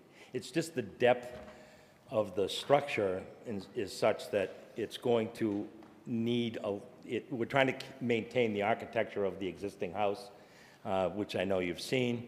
And in as much as the metal roofs and everything else were going to be applied to match that. So that's what they're trying to make it architecturally pleasing. And, that was their goal. And there's a window that is out facing the rear elevation also on the plans that we have. Yes, correct. Is that remaining, or is Well, that it's something that remaining, could but be- nobody can get up to it because it's cathedral. So it's just a freestanding, it's just for light. Okay, because Yeah. it looked like on the plan there was a room up on the second floor, but, There was a set of stairs that went up to the second floor that we've removed. So all we're doing is, there was an area on the right side which held the bathroom that has a flat ceiling on it that they wanted to have for storage, so they asked if we could put a pull-down in there for that. And that does not have a window on that side. It does on the driveway side, which is facing out to the driveway. So anybody that walked up the pull-down staircase could look out into the driveway towards Walnut Street. But other than that, there's no access to that other window. right. And in looking to the plans, do you think it's feasible to get to a 18-foot height or a 15-foot height? I would have to talk to the architect. Phil could probably get it down to... Here's the plan. Yeah, the only downfall when you lower the pitch is that you're not going to match the house. So it's a catch-22, is that you have... Here it is, right here. Yeah, so if you lower the pitch, then this is not going to look like the current house that's on Walnut. And that's the downfall. It can obviously happen. You could lower the foot, as Jay said, lower it down to, an 8-foot ceiling and still cathedral, but you're not going to keep the character of the neighborhood of that house. And it's a very nice looking house. The pool houses around are obviously small. They need a larger structure. I know you've brought that up, but everyone in the neighborhood uses their house as like the entertainment house. They are the house.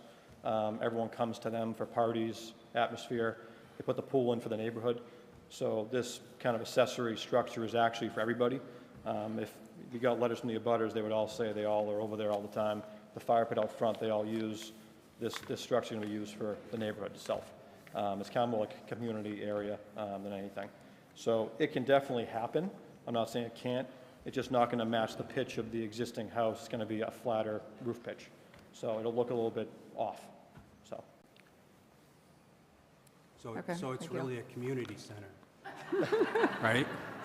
It sounds Okay. like it. From what Well, they say, all the neighborhood is All over. I'm going to really say is that any cabana or community center, if it starts with 20, that seems too high to me. As the chair said, 18 sounds more reasonable. And look, this is something that, as the question was asked, what happens when we get the next 5 to 10 of these? Okay, I know, it's beautiful. It's utterly beautiful. But if I put this in my backyard, I know what my neighbors would say. Understood, yep. Yeah, so. No, I hear you outright. Yeah, And- so I'm yep. just saying, I think what we're trying to say is, if there's something you can do to make it look great, fulfill your stuff, Yep. but not have it be so monstrous, that would be a win-win. Understood. Yeah, and the biggest thing for us is, as probably Brian alluded to, is that, most towns are going to this, they're rewriting their bylaws. No Braintrees, as we know, are a little dated with the, zoning regs, so there is, there's something to be said that this was probably going to happen in the future, so there are going to be more of these structures kind of popping up, and we might be the first one that comes to you, but it's not going to be the last, and we can definitely adjust the height. We're fine with that. If you want to revisit it, obviously, it's, we'll confer with the client if you guys, want to go back. Obviously, if they, more comfortable with 18 feet, we can make it look nice. It's just not going to match the heritage of the home, and that's the only downfall. So keeping it, back to keeping in character, that's the one hiccup, is it's not going to be exactly like the house, which, is fine to some people, but not to me. But I can eat that, so. All right, thank you for that feedback. Okay, so any other questions or comments from the members before we close the public hearing? No. All right, then we'll take a motion to close the public hearing. So move. A motion by Member Kent. Do we have a second? Second by Member Conley. All those in favor? Aye. Aye. Aye. All right, and does anyone want to take a go at a motion on this application? Continue and adjust it? Just close the ship sale. Yeah, the ship sale, so. And I'm happy to propose one if it's helpful to anyone. What's that? Propose a motion to grant the special permit and site plan review with an additional condition limiting the height to 18 feet. They're gonna just do it that way? Yeah, so. Yeah, I'll move that. So move it. I have a motion by Member Kent. Do we have a second? I'll second that. Second by Member McCamey. All those in favor? Aye. Aye. Aye. I think that was everyone, right? Any opposed? No. Okay, all right, thank you. Thank you.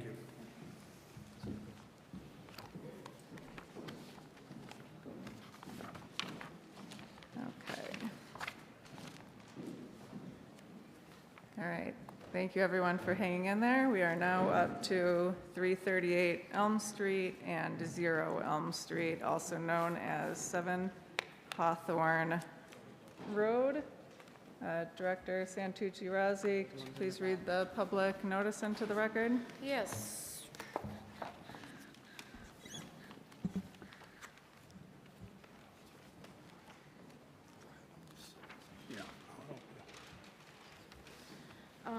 Sorry.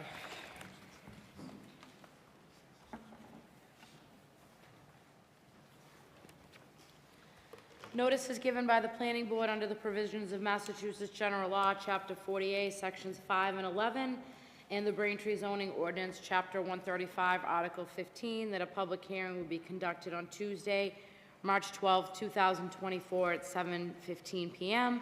in the Braintree Town Hall. The planning board will provide a recommendation to the town council on order number 24009, requested by the Roman Catholic Archdiocese of Boston.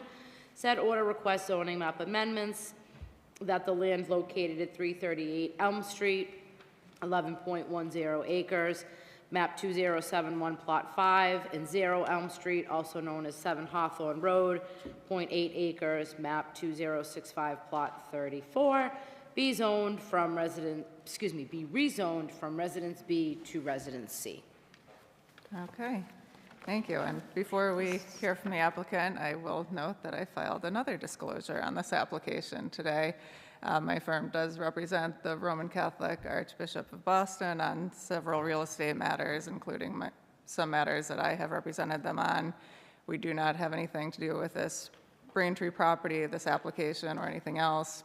Neither my firm nor I have any financial interest in the application, and I can act fairly and without any improper influence, so I'm not recusing myself, but I did want to note that disclosure for the record. So now we'll hear from the applicant. Thank you, Madam Chair. Michael Modestino, and I represent George Clements. He's the manager of Clements Investments, and I also represent Charles Batchelder. He's the manager of Bass Realty, LLC. On behalf of the petitioner, who happens to be the Archbishop of this area, I filed the petition to change the zoning from Residence B to Residence C on February 7th of 2024. Prior to that, we had a number of public meetings, group meetings in this chamber here, inviting the public. We had one in August, we had another one in October, giving the public an idea of what was being proposed and why we were doing it. I would say at this point, my clients are requesting a rezone of the property at 338 Elm Street, currently St. Thomas More Parish and School, from Residence B to Residence C. The church has been permanently closed at this location for several years, and the school has been closed for many more years before that. With the rezone of the property, this would allow a more flexible options in accord with the master plan of the town. My clients are seeking a rezoning change from the council, and asking for a recommendation from the planning board, a favorable recommendation to go before the town council. As you know, it requires a 6-3 vote of the town council in order to approve such a change. The current zoning for the space in question is Residence B. Under Residence B, this would allow for the construction of up to 26 single-family homes, and other uses of the property would be allowed under the so-called Dover Amendment. Said homes, if constructed, would each have 4 or 5 bedrooms and 2 or 3 bathrooms, 2-car garage parking, and containing approximately 3,000 square feet of livable space. On the other hand, a rezoning of the property from Residence B to Residence C would permit the opportunity of the applicant to allow substantial land preservation as is under my client's plan. Now, my client has some conceptual drawings. There's no final drawings in this project at all, and we used those drawings when we presented it to the public back in August and October. This would allow substantial land preservation under this plan. Not all the area would be used. If there was a cluster type of townhomes were constructed on the property, my clients would like to donate approximately 4 to 5 acres of land to the town to be held for conservation purposes. A rezoning of the property would permit an opportunity to create diverse housing that the town is in much need of. There is no over 55 housing in Braintree that I'm aware of. I've lived here all my life. I moved because there was no over 55 housing myself. Hopefully we can get this much needed type of housing in the town of Braintree, and my clients are certainly anxious to move forward on that if possible. A rezoning of the property would substantially reduce the land clearing and protect the existing tree canopy, as well as reducing overall asphalt roadways, light pollution, if any. A rezoning would allow the town of Braintree an opportunity to work with the landowners to provide a significant traffic calming mitigation through a flexible design of this property. With the rezoning, there'd be an opportunity to increase current tax revenues for the town, As we know, there's no tax revenue coming from this property at all now. Ultimately, the land will be developed in some manner. What that is, we don't know at this point. But my clients have been at this for 6 or 8 months and would like to move forward on it.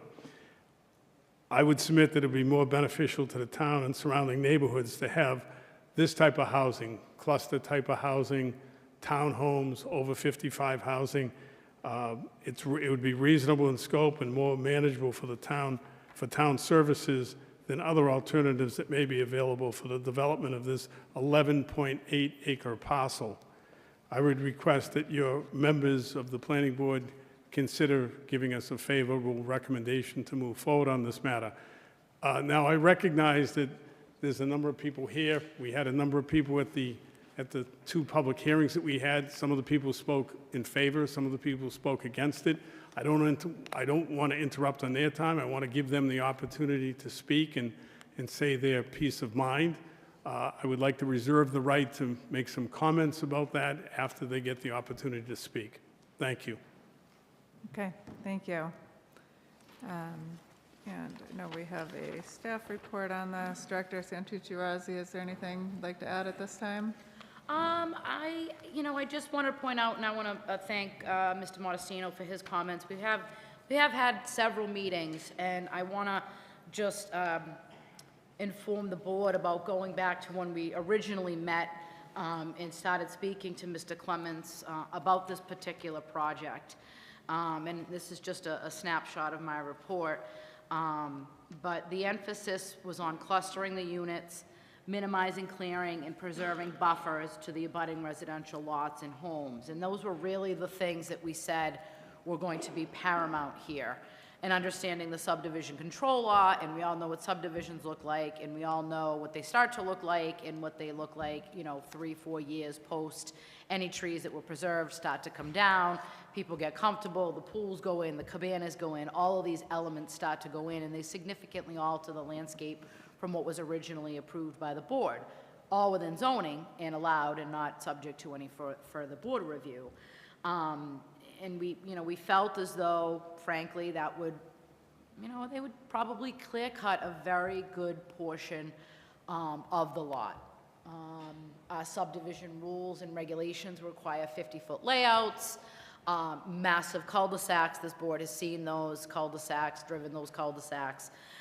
So understanding the subdivision control, and have permitted several of those here in the community with the board, I just felt that road would be very intrusive to the neighborhood, and again, hitting sort of on these points that were included in the rezoning application. What became very clear at that moment was we need to look at rezoning this to something else, something that will give flexibility to pull things away from property lines, units closer together, less pavement, less runoff, less infrastructure, all of these things that could potentially create situations for the abutting properties in that area. I do have a detailed report. I don't know how much the board wants me to cover. I know there's a lot of people here this evening. The planning board has the report. The report's also available on the website as well. My ultimate recommendation is a favorable recommendation for the rezone. And really, the report talks a lot about tying back a lot of the things that we just discussed and the things that Mr. Modestino discussed. And those were a lot of things that were discussed during the master plan process, and that providing for buffers in neighborhoods and minimizing clearing. And there's been long discussions. I've been here for 20 years about providing a 55-plus community and understanding the size of this tract of land and really what it takes. And when I say community, a community within a community, not just a bunch of houses on a cul-de-sac, but we need a piece of land of substantial size, which this is over 11 acres, to do that. Can't do that on 10,000 square feet, can't do that on an acre lot. It just doesn't lend to that. So my ultimate, like I said, recommendation is favorable. There's a lot more comments here. I can go back and touch on these further in the meeting if necessary, but I'm eager to hear from the residents, as I'm sure the board is as well. Thank you, Madam Chair. Thank you. All right, and with that, I will turn it over to public comments. If anyone from the public is here to speak, which I'm guessing there is, just please come up, give your name and address for the record, and any comments, just please keep relevant to the application here, and just try not to be duplicative of one another. Thank you. Good evening, board members. My name is Nathaniel Wasserman. I live at 58 Longview Drive, along with my wife and 2 children. I just wanted to speak today a little bit in favor of this proposal. Braintree is growing, and people are recognizing what a great place it is to live. They want to make it their home. We can't stop the growth, and I don't believe we should, but we can guide it to responsible and beneficial ends. Most obviously, this new housing means that Braintree can accommodate more people. More people bring in more revenue for the town, which is something that our budget hearings will show we sorely need. I don't want to dive too far into things that have already been said, so I'll just touch on the things that I think haven't quite been said at this meeting. Since the residents are over 55, they don't bring the additional strain on the school system that other residential forms would. They also create an opportunity for seniors who no longer wish to live in single-family homes to downsize and free up those homes for new families that are just starting out. Seniors also take public transit in a much higher percentage than any other age group, so we wouldn't expect to see as big of an impact on traffic from something like this. Additionally, Braintree has been losing its green spaces over the last several years. Time after time, we see proposals that cut a little bit here, a little bit there, mostly in favor of making parking structures for all of these locations. And so to see something where we would actually not only not take up the entire green space, but in fact preserve it, is something that I'm very much in favor of. So in conclusion, by just about every metric, rezoning seems to be a dramatic improvement and for the better of Braintree. Thank you very much for your time. Thank you. Excuse me, there will be no booing. All right, anybody else from the public? You have to come up and give your name and address, please.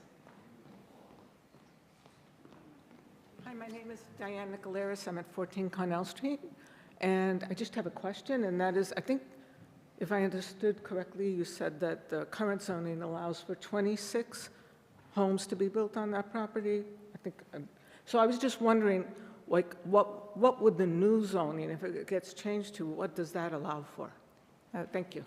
Right, and I'll let the director speak also. The request is, the request that's before us is a request for the planning board to make a recommendation on whether to rezone the property from Residence B to Residence C. And Director Santucci-Rossi, did you want to add anything else to Doing that? a little math here if you want me to figure that out.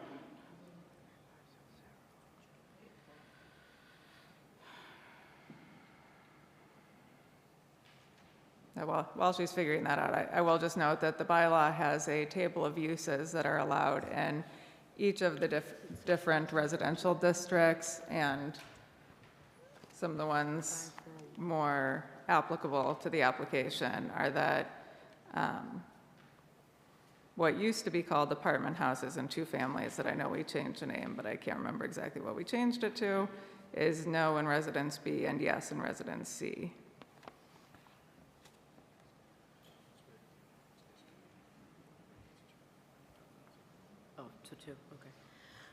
So Madam Chair, just a straight calculation, and again, this is a rough calculation based on 2 bedrooms, would be 87 units. I can tell you right now, and I don't know if the applicant wants to jump in, they can't fit 87 units in there in a clustered setting. And I don't think that's anywhere near what Mr. Clements is looking to do. But that would be just a straight calculation out of 135,705, which is our density calculations. There are other calculations in there as well as open space, depends on the bedroom split. So it's kind of a moving target, but just straight density, not taking into account any of the other aspects in 705 would be about 87. And again, that's plus or minus. Thank you, Director. So, I don't think you gave your name and I'm sorry? I don't think you gave your name for the record. I'm sorry, yet. George Clements. So to address the density, as part of our design development, we kind of did what I'd consider a space saving, looked at what we could preserve for open space. We've presented to the residents a 48-unit townhouse development, which we believe is the right number. As we move through the process, depending on variations, that number could go up or down, but I think that's kind of the target goal. Our intention is not to maximize. If that was, we're not looking to decimate the land, we're looking to preserve it, and there's only so much that we can fit onto that lot. So, although there's 87 allowable, I don't think we're getting to that number. That's not our intention. Okay, thank you. All right, is there anyone else from the public who'd like to speak on this? Philip Baker, 86 Cedar Street. I'm 2 streets over from this development. The downfall I see of this is that I think during the 2 community meetings, I missed the first one. I did see the plan for the 26 homes. I think it was a little bit of a scare tag to show you're going to clear cut the entire lot. I'm in the business, you wouldn't clear cut the entire lot. You would leave buffer zones, so I think the way the bylaw is written and the way it's zoned, 26 homes is a really nice development. Even if you got 22 homes, it's nice. 48 to me is overkill. It's one way in, one way out. On the 3 streets that abut is Hawthorne, Home Park, and Blanchard. There's about 53 homes there on 3 streets. So you're looking at 1 street with 48 townhomes. It's overkill. The way I look at it is, what's the reason for the rezone? Is for more money. There's really no other reason besides to get a cluster development here. It's a beautiful neighborhood. I live there. Hawthorne's always backed up with traffic. I can't even get into the traffic mitigation they just have to go through with one way in, one way out. The Archdiocese itself is a pillar. You know, having that the parish right there is great. I know it is closed, but to see the building torn down because you'll wait the demolition delay seems kind of like a sin to me. You know, you saw in Boston, it was a church just converted to condos. So to see that structure torn down potentially is a little much for me. I was at that parish myself and St. Francis as well, so you hope to try to keep them, you know, local. I just feel as though that, you know, it's a nice looking plan. I have nothing against it, but I just think it's overkill for the neighborhood. And 26 homes is a great development. It's really nice. They'd be probably $1.2 million to $1.6 million, you know, get single family homes in there. They might be upward to $2 million to increase all property values. To do 55 plus, I feel like we're doing all the buzzwords of open space to give back to Braintree, and then doing the 55 plus. So I feel like it's something to just kind of have everyone to grab at and say, oh, it's great, everyone in Braintree needs it, let's reapprove the zoning. But for the area, you open up the can of worms where anything can be done here. You know, so he may not build 87, may not build 48, you know, it could be 36, but you come in high, you end up with a low number, and you get more than 26, and he's happy. So, you know, my sentiments is, don't rezone. It doesn't need to be rezoned, there's no need for it. It's in a beautiful residential neighborhood. You don't need a clear cut. It will not happen if a developer would come in there, and you can get 26 really nice looking homes there. So, thank you.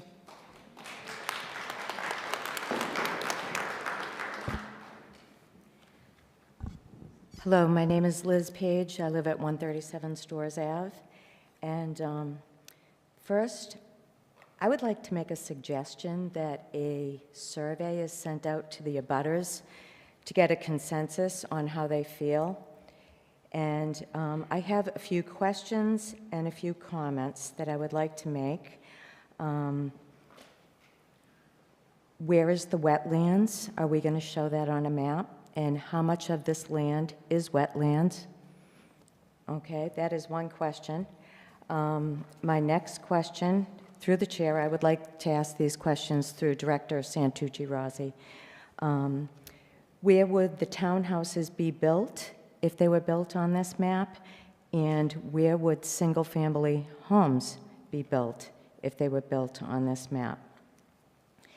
So my next set of comments is taking into account, why are we considering going from Res B to Res C if we want cluster-type housing? Why are we not considering cluster zoning?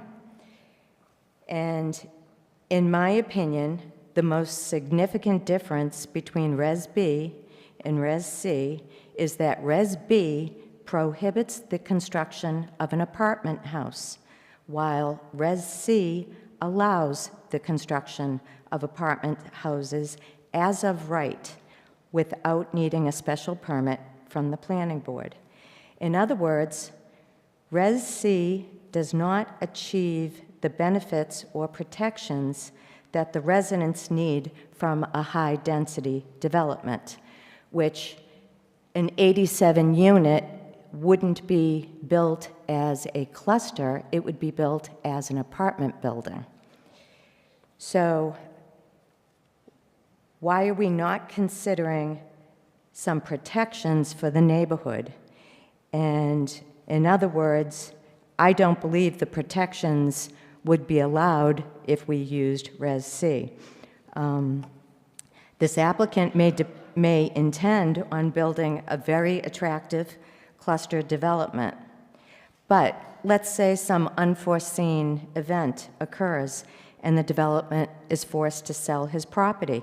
It's zoned as Res C. The next person can come in and put in an 87-unit apartment building. And they might be built there as of right. The master plan, which I took part in the master plan, I was part of the steering committee. The master plan talks about protecting residential neighborhoods and doing things that are in harmony with residential neighborhoods. If we change the zoning to allow for an apartment house, that will not be in harmony with this residential neighborhood.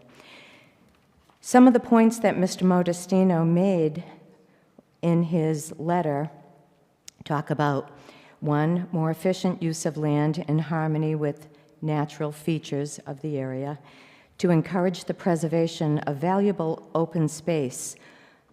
And these are all great things, and they fall well within the definition of cluster zoning, which falls under the Braintree zoning bylaws 135-610. Cluster zoning also allows for more protections for the neighbors because it would require a special permit to ensure that adequate ingress and egress to the property, off-street parking, traffic flows and controls, access in case of fire, and just a few other things would have to be determined in front of the planning board.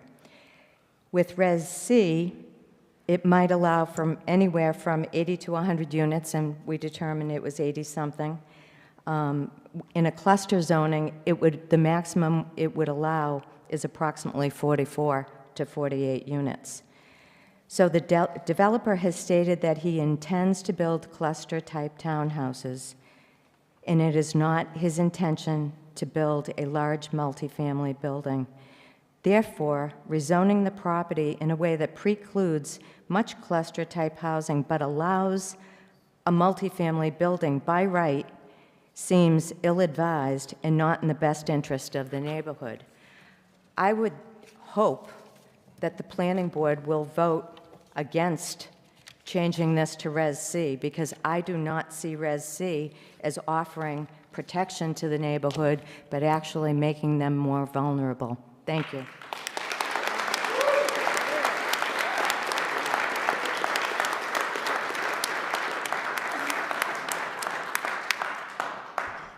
Thank you for your comments. And just, I know you asked two questions briefly. I'll just mention the wetlands are shown on the existing conditions plan that's up there, and the application before us is a simple zoning change. We don't have any plans in front of us for where anything would be built under either scenario. All right, so thank you. Please come on up. Hi, my name is Peter Cificello. I live at 116 Hawthorne Road, my wife and new baby daughter. A couple of points that I wanted to make. I actually wanted to reiterate something about the traffic. The proposal calls for 48 cluster units. We're talking about traffic mitigation. If each unit has 2 cars, we're talking about 96 cars that are going in and out of that area on a semi-daily basis. The proposal says that there's going to be a traffic calm. I'm not sure how you have traffic calm when you're talking about cluster units. I'd recommend, if you draft that, to not use those 2 words together. Another thing, we're talking about over 55 housing units. Nothing in the proposal says that. So I'm not sure how the residents get some kind of guarantee that that's going to happen. But people who own things can do what they want with that. Things change when developers are building things, proposals change. So there's nothing that's been officially documented that states these are going to be over 55 units. Additionally, we're talking about moving people in so that we can increase tax revenue. It's a little off-putting when we're talking about putting seniors in cluster units in order to increase tax revenue. These are people that are on fixed income. So I'm not sure what the town's driving at when they say, well, we're going to increase tax revenue by putting people on fixed incomes into cluster units, increasing traffic in the area, and most likely depreciating the value of the surrounding residents' property. So just wanted to put those things out there. Not really comfortable with this proposal as a resident, and I don't think this is what Braintree is about. Thank you. Thank you.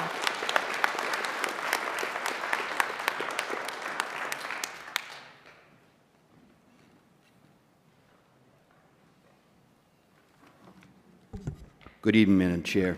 Good evening, Planning Board, members, and the public. My name is Joe Reynolds, District 2 Councilor, which St. Thomas More property is in, 159 Weston Avenue. So this is a very emotional issue. Whenever there is any kind of change in this town, it has to do with zoning, it has to do with development. I sat on this board for 13 years. I understand, I have seen quite a bit that have come before this board. A lot of good stuff, a lot of not so good stuff. But what the big difference is that there, and this has always been consistent, and this board has demonstrated this consistency as well. You're very well thought through on issues. You perform your due diligence. Conjecture isn't really welcome when it's conjecture that can't be backed up by facts.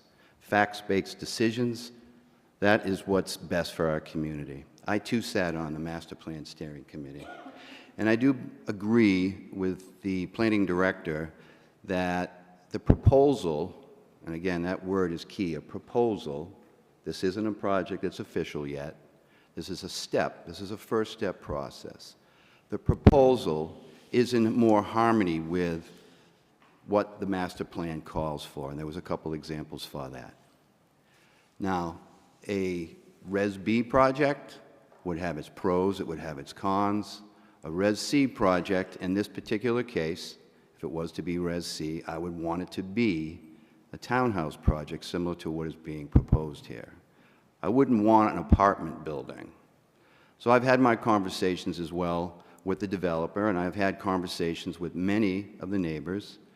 I just want to correct for the record that we actually had the neighborhood meetings on June 1st and August 30th.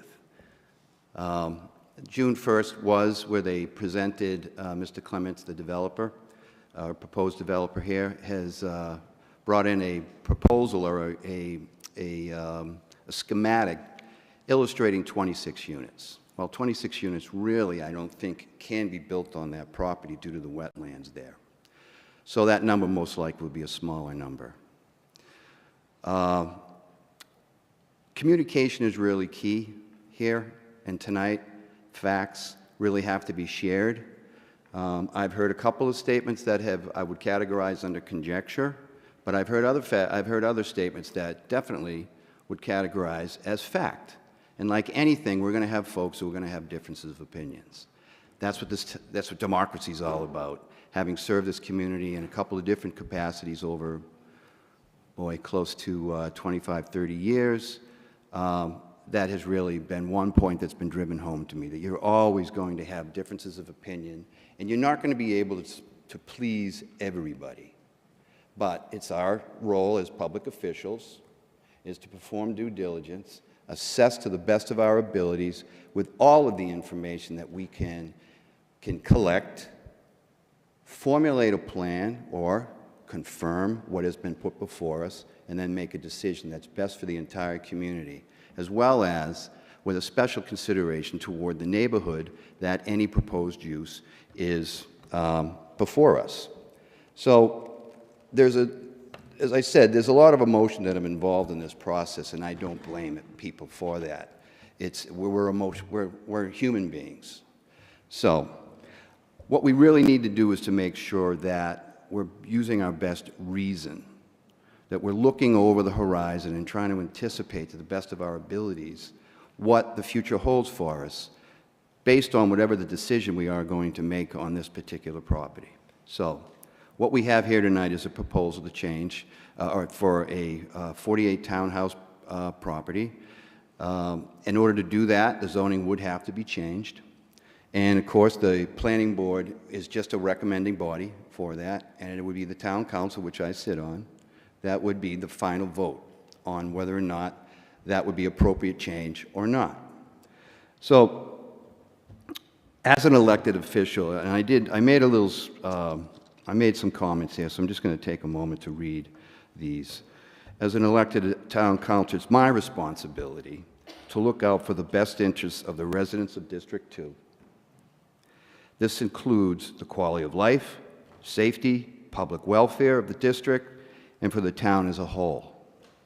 I take these responsibilities 100% to heart, and to carrying out these responsibilities to the very best of my capabilities. My connection to St. Thomas More, basically, it runs back to the day I was born. I'm 61 years old. I was baptized there, First Holy Communion, confirmation. I buried 2 parents from there. It's a very emotional issue for me as well to see that church go, and my preference would be to see the church stay rather than get demoed. But that is a process that's going through its assessment right now as we speak. That's a separate process, but that's just my opinion. In the last 61 years, there have been a tremendous amount of change that has occurred in Braintree, in the greater Boston region, across our country, and across the earth, the world, I should say. There are very few things on this earth that time does not change. I understand that clearly. I also understand clearly that I, along with my loved ones and my community, have the ability to make changes on our terms. Sometimes we are successful at it, other times we are not, and sometimes we get it somewhere in the middle. But the bottom line is we must always try to best to manage change on our terms. There are a lot of things that change, that make change necessary. Well, in this particular case, that change has come in the form of the Archdiocese of Boston, that has a change there that has directly impacted the continuing viability of St. Thomas More Parish, and obviously our neighborhood and community. Our neighborhood is a residential neighborhood, and it's my unwavering commitment that in the absence of the church existing on this property in question, we collectively, as a neighborhood, must work together to influence the future use of this site, that it remains residential and compatible with our neighborhood. Which brings us to why we're here tonight. There's a couple of different visions of what this residential neighborhood should look like. In conversations with the likely next owner of St. Thomas More property, I know that process is still going through, I have heard of 3 possible future uses in our numerous conversations. One was the 26 large single-family homes, a subdivision. 2 would be 48 townhouses limited to the people who are 55 years of age and older. And 3, a combination of a child care center and some type of an assisted living facility. To date, I have seen a conceptual rendering for the 26 houses subdevelopment that was shared at the June 1st hearing with all the neighbors. Then I saw a 48-unit townhouse development shared with all of the neighbors on August 30th. We don't have all of the information before us, and I'm speaking as a counselor. Don't have all this information yet that I would need or would like to have in order to better and best understand what the pros, the cons, and what all the changes and the impacts are going to be. Once we know some of those facts, then we can use what we also know from trained professionals, trained experience of people who have had to deal with change, as well as the feedback of the neighbors and the residents, who are the main stakeholders. So it's at this point, I'm in not a position to advocate for this zoning change, understanding that I will be sitting on the actual board with the authority to make that change. And that by that time, my hope is, and I've had a conversation with Mr. Clements, and Mr. Clements has made himself, has made a commitment to say we will try to nail down as many open questions as possible, which would be helpful, and I do appreciate that. So, with that being said, I think this process, I hope you folks will make a vote on this one way or another this evening, and then that'll be sent before the town council, where that decision will ultimately be made. So, I appreciate your time. I appreciate all the folks who have come out this evening. Obviously, they have a passion for their neighborhood. They care, as I do, as all of you do. Thank you very much. Thank you.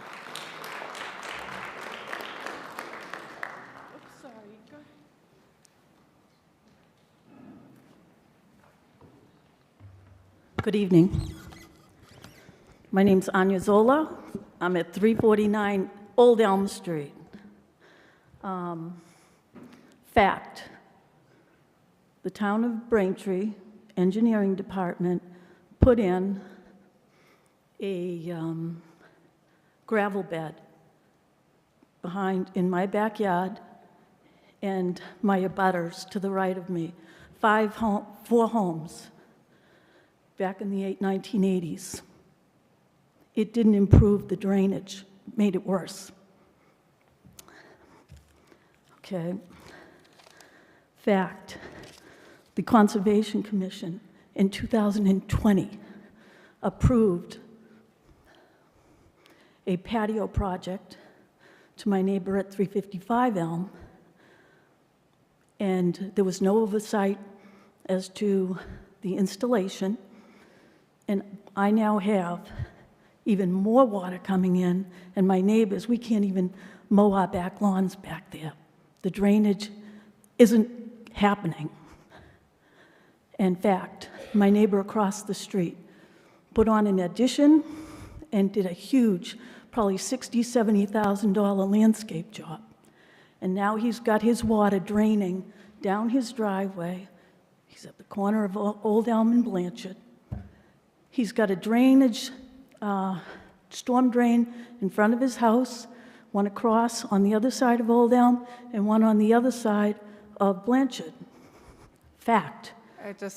I expect you're probably getting there, but I just want to make sure that the comments are related Right. to the zoning change. The water is coming right at my driveway, right to my front house. It's cracking the street, and whatever doesn't come onto my property goes down to the drain by the parking lot in front of the old church. So my point is, we have a major problem of drainage, and I would ask that this committee really look into an engineering study on the impact of drainage, because in the August meeting, they talked about the slope of that property, and it's a steep slope from the backyards of Home Park all the way to Old Elm, where the bottom line there. It is a mess back there. I'm in a block of 8 homes, and 6 of those 8 homes flood badly. And if they approve this, and they get away with approving something like this, and there's no recourse for the homeowners, and it's just getting worse and worse and worse. I'm at a point where I either have to raise the house or put it on a barge. It's that bad. The other thing is looking into liability. They want to donate, 4 or 5 acres. Those 4 or 5 acres they want to donate is where that drainage is. We learned this in this August meeting. And I don't mean to interrupt you, but the only proposal, there has been commentary, I completely agree with you. The only proposal in front of us tonight is changing the zoning, nothing about the donation And the zoning or anything else. would, whether we do this or anything else, whatever development It's, you know, is it going to be worse with cluster zoning versus the homes? As Mr. Reynolds pointed out, they couldn't put 24 homes on that lot because of that drainage issue. So I'm very concerned that doing cluster zoning would only exacerbate the drainage problem. Thank you. Thank you.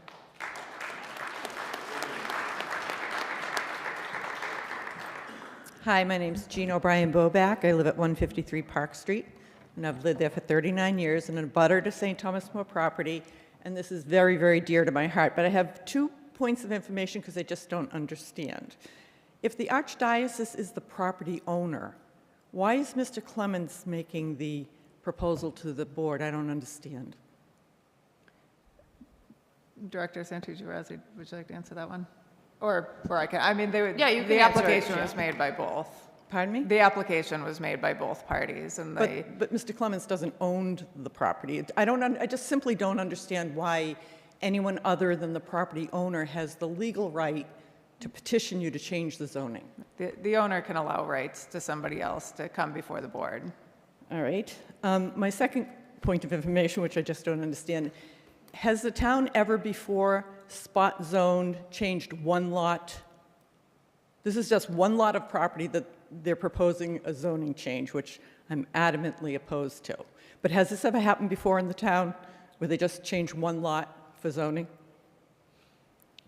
I believe there's 2 lots, but I don't know the Madam Chair, history. yeah, Yes, just a couple clarifications. The Archdiocese is the applicant. The application was properly filed. Mr. Clements and Modestino and Mr. Batcher are acting on behalf of the Archdiocese.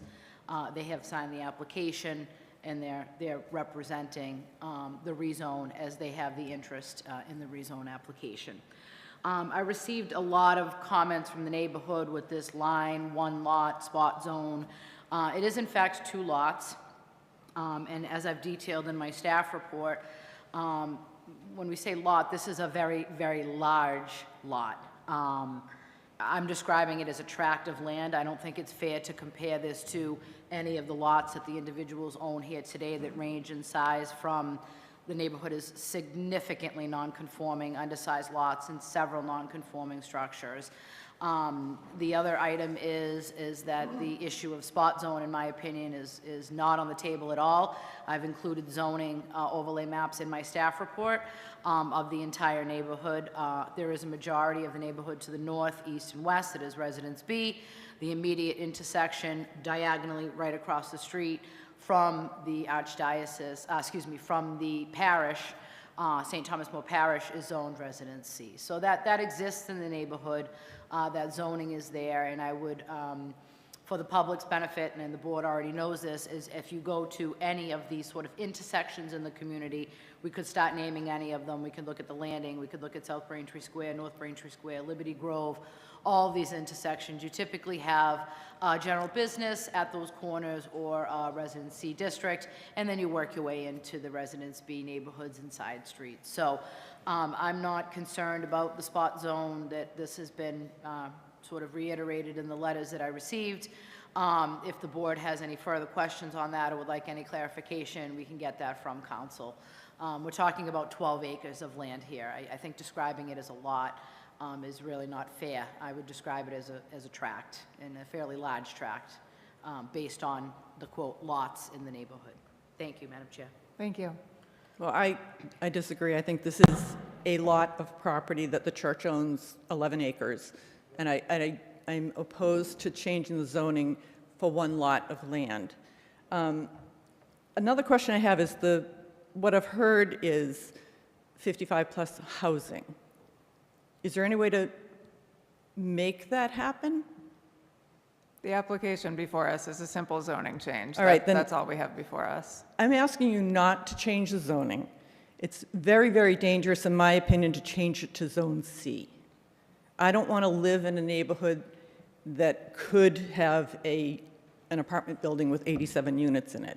Because once you change it to Zone C, nobody has any control anymore. There's a build by right that's built into that zoning change, and I'm begging you, please don't do that. Develop the land according to the existing zoning. Keep my neighborhood a nice neighborhood of single-family homes. Thank you for your comment. The other thing that I think is a serious, serious consideration before you vote is the traffic. I suggest any of you drive down Hawthorne Road between 3 and 6 p.m. on a weekday. If you develop this, it's going to be crippling the neighborhood. It's going to be horrible. So I'm begging you to not change the zoning to Residence C. Thank you. Thank you.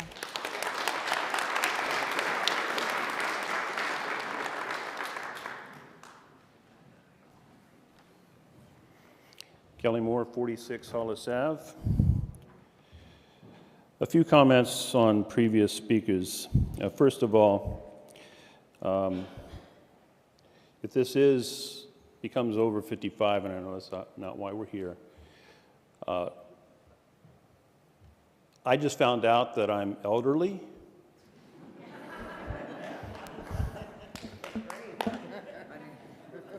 I'm watching you. I don't want to walk anywhere. I don't want to take a bus anywhere, and I certainly don't want to take a train anywhere. I'll be driving everywhere I go. That being said, traffic is a concern with any development. The engineering number to be used would be 6 vehicle trips per unit, so 44 units times 6. I don't even know what that is, but it's 200 and some. Spread out over a 20 or 12-hour period. So that could be dealt with if you put in 12 or 20 single-family homes or 24 single-family homes.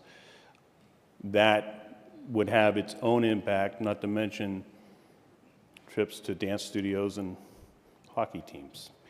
So whether it's single-family homes or 44 units of townhomes, there are benefits either way. I'm very sensitive to the impact on a neighborhood. And the most important thing that this board can do is listen to the neighbors and understand, as a prior speaker said, what the facts actually lead to.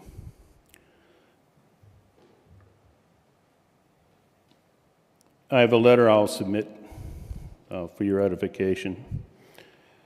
Members of the planning board, we need to be very careful how we navigate these waters tonight. As the way I see it, we have 4 options in front of us. Option 1 would be 48 townhouses. Option 2 would be 55 townhouses with the affordable housing component included. These are conjecture, faces not appreciated. Option 3 would be 26 single-family homes-ish, and option 4 would be off-the-rails development. So that happens when it gets converted to Res C, current applicant gets removed, another applicant from out of state or wherever comes in and pulls a 40B and puts in whatever they want. However, in my opinion, the option that provides the most benefit is option 1, 48 townhomes, for the following reasons. 1 is 55 plus housing, or elderly. 2, well, technically, elderly is at 65, not 55, so we'll leave that there. 2, a buffer surrounding the entire property. If you put in homes, that eliminates the buffer. 3, open space. 6+ acres, that number might be squishy, donated to the town, which the developer's donation of that land could bring the town very close to safe harbor. Very close, 2 acres. And lastly, possibly preserve the church. The world needs more churches. We need to keep in mind that the developer, Mr. George Clements, has been willing to work with the town and has been very open with his intentions. However, one of the major concerns we have with converting the zoning from Res B to Res C is the ability for the developer to open or build many more units. The way I see it, the developer we know is better than the one we don't. We've seen what a rogue development can do with ZOM over at the plaza. And Mr. Clements could have come in with a very heavy 40B, such as what we've seen with the Holland project in Braintree Square. But he hasn't. He's proposing 48, 55 plus townhouses. He's been open with his intent. Yes, we can take the risk of possibly trusting his intentions, not questioning your intentions, sir, but taking the risk of trusting your intentions, or we can take a much greater risk of another developer coming in with a far more aggressive proposal.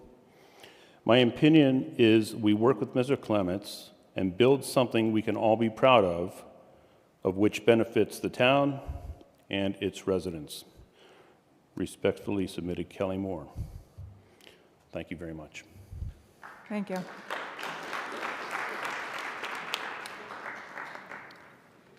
right. Nope. Yes, name and address, Hi. please. Mary Ann Gary, 5 Conrad Street. I've attended all the meetings back in June, August, got a lot of information. I support not changing this and leaving it as residential B for the neighborhood after hearing all the different proposals, and I think that is best suited for us. It keeps the character of the neighborhood.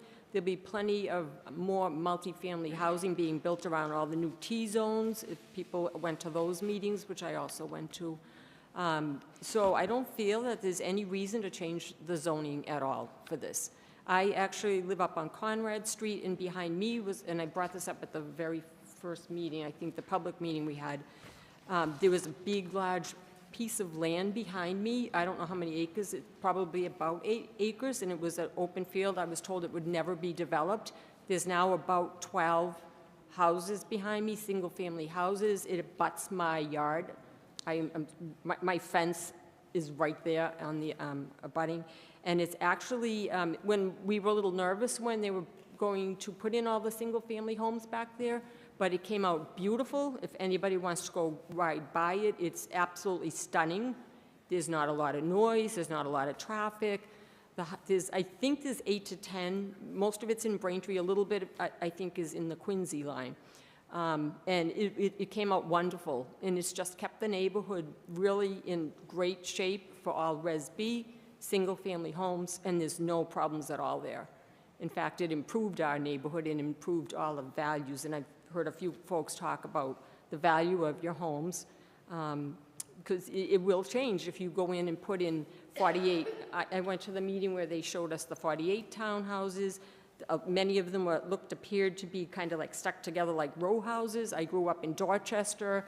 I moved here to kind of get a better sense of residential neighborhoods, and I love it.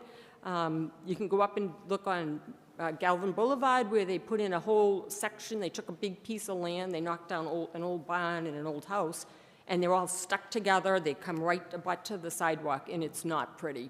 It's just not in the same character as our neighborhood here. And I feel there'll be plenty of other places in the city, again, in this town, to build affordable housing, cluster units, especially around the 3T sites that I believe were identified where they would like to put cluster housing. And that's all I have to say. Thank you. Thank you. And it is about 9:30 right now. I do want to give the applicant a chance to respond and questions from the members. So if I'm going to let you speak, don't worry about that. But if there's something that you feel hasn't been said and you wanted to get it on the record, I would ask that you come up and just make it brief so that we can try to move the meeting along this evening also. But please go ahead. Okay. Good evening.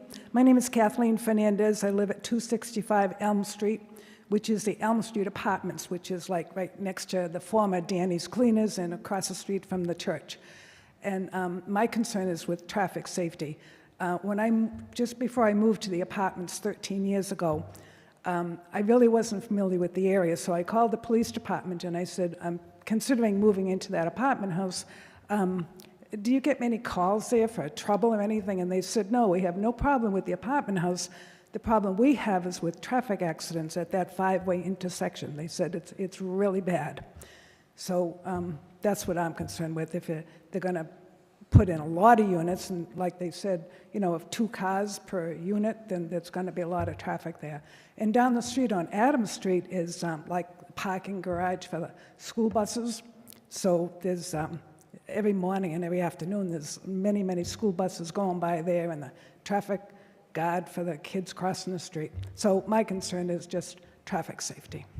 Thank you.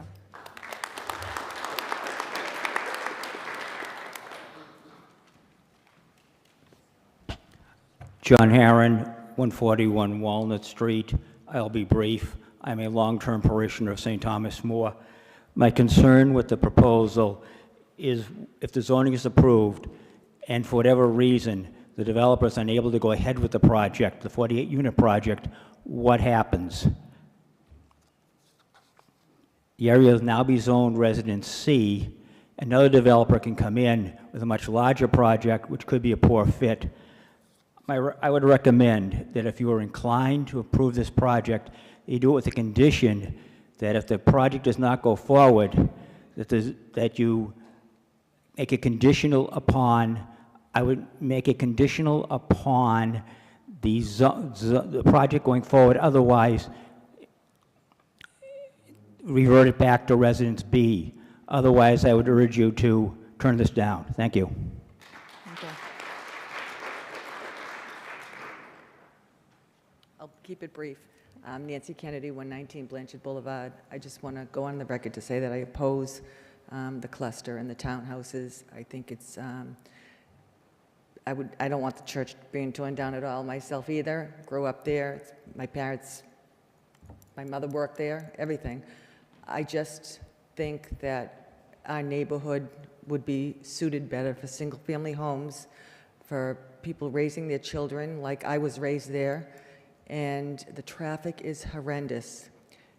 Go down Home Park Road at the stop sign and try to get to the end of the church at 5 o'clock, 4 o'clock. You can't. You just sit in traffic, and you cut through Blanchard Boulevard, you cut through Cedar Street, you cut through everywhere else just to get where you're going. It's a nightmare now, and it would be a nightmare worse. And there's a lot of wetlands, so I also don't believe that they can fit 26 homes in there. Thank you.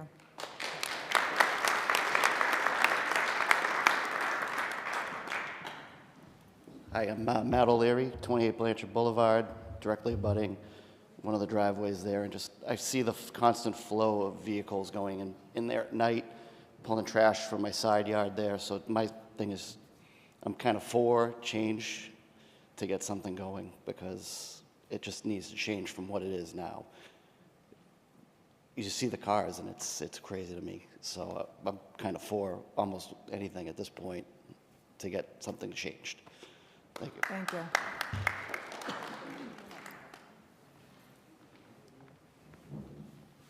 Hi, my name's Colleen Carroll. I live at 33 Hawthorne Road.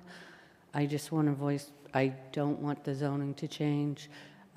What's to stop if it is changed to residency? And this is just a proposal, and anything could happen after you change it to C. What's to stop somebody to come around and start buying up all the houses and putting an apartment building on Hawthorne Road? Or any of the other streets once you change it. And as far as the water, there's flooding from that drainage behind my house that is just getting bigger and bigger, and nobody seems to, I don't know, care about it, I guess. Yeah, so I don't think it should be changed to C. Because what are you going to do if somebody buys up some other houses and, well, it's already zone Z, I can put this apartment building here. Thank you. Thank you.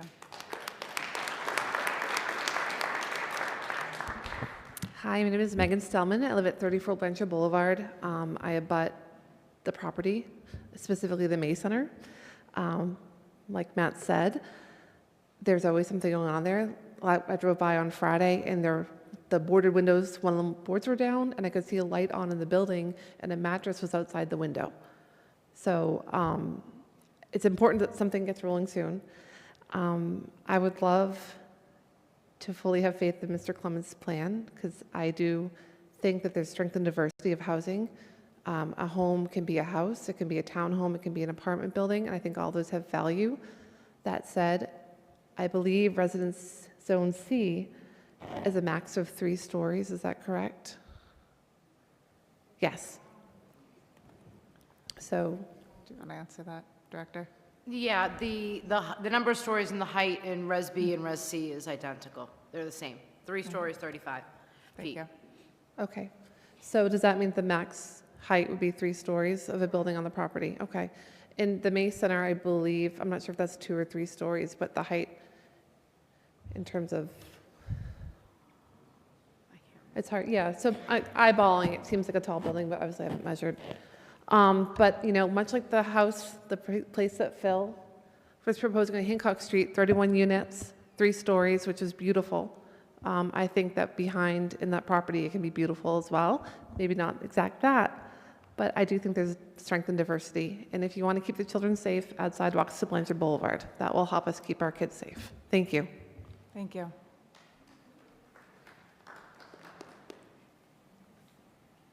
right. With that, I'll ask if the applicant team wants to respond to some of the questions and comments that were raised. I don't really want to respond individually to each one, and everybody has the right to their own opinion. Obviously, they're concerned about their neighborhood, and we respect that. I would add a couple of things. Number one, my client is a Braintree resident, Mr. Clements. He's raised his children in Braintree. He intends to stay here. He's done projects in Braintree. He did a project of townhomes on Elm Street with the Cater and did an excellent job with it. He doesn't intend to go anywhere. He intends to do this project. As a project concern, he would prefer to build the townhomes, the over 55 townhomes. In the way the conceptual drawing that is there, it shows the number of units, 8 single units, 10 duplex units side by side, and then 13 townhouses, total of 48. I'm not saying that would be the exact number, but it's certainly somewhere in that range. As far as spot zoning is concerned, I saw the commentary about it, and my only comment is that it's not spot zoning, and I think other speakers have already alluded to that. I remember studying it in law school. I haven't spent a lot of time looking at it, but I did look at it the last couple of days, and I've read some law review articles about it, and this clearly is not spot zoning. Mr. Clements? I guess I'd like to address just a couple of minor concerns. As we know, tonight is just a recommendation. One thing I hope that the residents do appreciate is the ability to have a voice going forward or up to this point. The speculation whether we could build 26 houses, we could build varying different things on this property. But I will say my partner and myself, as well as our whole team, has spent a lot of time, effort, and money to come up and show good faith with the community, give them a voice in this process, and I hope that that's recognized. Definitely some concerns raised. We acknowledge them, and I would suggest that the concerns that are raised are best addressed by having good dialogue and having the cooperative manner to properly design a project. If we decided to go with single family, it's a subdivision control act. We all know what that looks like. So I hope the residents appreciate, they may be frustrated and they may be concerned, but they should appreciate that we've given them a voice this far, and I would hope that the town would send a message back to us that we're on the right track this evening and give us a favorable recommendation to the board. This is nothing more than, as many do know, this is a recommendation. This is not an approval of anything. This is just, this provides the residents and the town an opportunity to continue dialogue. That's all we're asking for this evening. But we would ask that the board take its vote this evening. Thank you. Thank you. All right. I'll ask if there's any questions or comments from the board members. Start with Member McCamey. Okay. Thank you, Madam Chair. If it stayed Res B, are you prepared to go forward with building single-family homes? The answer to the question is, I think there'd be a combination. We've had a high level of interest from daycare users. We've had assisted living. There could be three different. Again, I think Melissa made a great point. This is a tract of land. So we have multiple use options under varying the Residence B, could be single-family homes. The church is on a separate lot. Though, you know, we have a high level of interest from a daycare user. We have a significant interest from an assisted living facility user. We also, which is notable, people talk about traffic. I think, you know, I think they need to realize there are 4 streets that can be opened up along Blanchard Boulevard. This proposal here, unlike a subdivision, actually allows more input from the residents and gives us the flexibility to work within with some traffic mitigation, calming, where a subdivision wouldn't. So the answer to your question is, we're not sure what our direction would be. Would it be single-family homes? We have a lot of different rights under that, but we do have other interests. It wouldn't just be specific to single-family homes. Sure. Thank you. Thank you. I think another concern I heard tonight echoing is commitment. And, you know, I know you live here. Mr. Modestino just went through everything. So I'm not asking you to make a promise because you can't do that. Right. But well, I'm sure you heard it too, Mr. Clemens. No, and I understand that. But I guess the best way to kind of judge the future is look at the past. I think I have a great track record here in Braintree. As a matter of fact, you know, we're actively constructing the 3 largest projects in Braintree, all high quality. We've worked hand in hand with this community on all 4 corners of this town. So our level of commitment has been demonstrated time and time again in the town, and hopefully, you know, hopefully these residents will recognize that. And I think the early approach of being an advocate to bring this to their attention should be recognized as well. Yep. Okay. I know you spend a lot of time looking at Res B versus Res C, your options, what you would do. Do you like Res C just simply because it's much more profitable?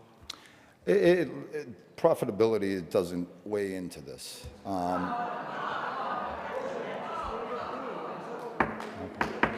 Wait, excuse me. Everybody who spoke had respect. I'm going to ask the same whether or not you disagree with the statements made. Okay? Thank you. You know, when it comes to profitability, let's be clear. A daycare, assisted living, and 12 house lots, that fits the bill mighty fine for us. Mm-hmm. So I appreciate that everybody believes greedy developer. And that is frustrating when I stand before you folks after the time and the effort that I've given these residents, and they're not appreciating that voice. So maybe we may not want to pursue this, and maybe we will start construction of a daycare within 4 months. Maybe we will go ahead and petition this board for a special permit for an assisted living, which I think we have case law that would support. Every assisted living facility in this community is in a Residence B zone. Just a real dissemination of false narrative as to what we can do.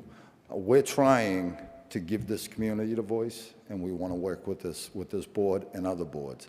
It's a pretty arduous task, and it's you know, it becomes frustrating for us as well. So again, we're going to leave it with you folks and see if we're on the right path. Yeah, well, I mean, certainly on the Res C idea, open space, other things, sure. 55, I mean, some of these are pretty compelling. These are things that people have asked for a long time. Yeah. My last question would be, if this gets rezoned, mm-hmm. How fast are you planning on starting?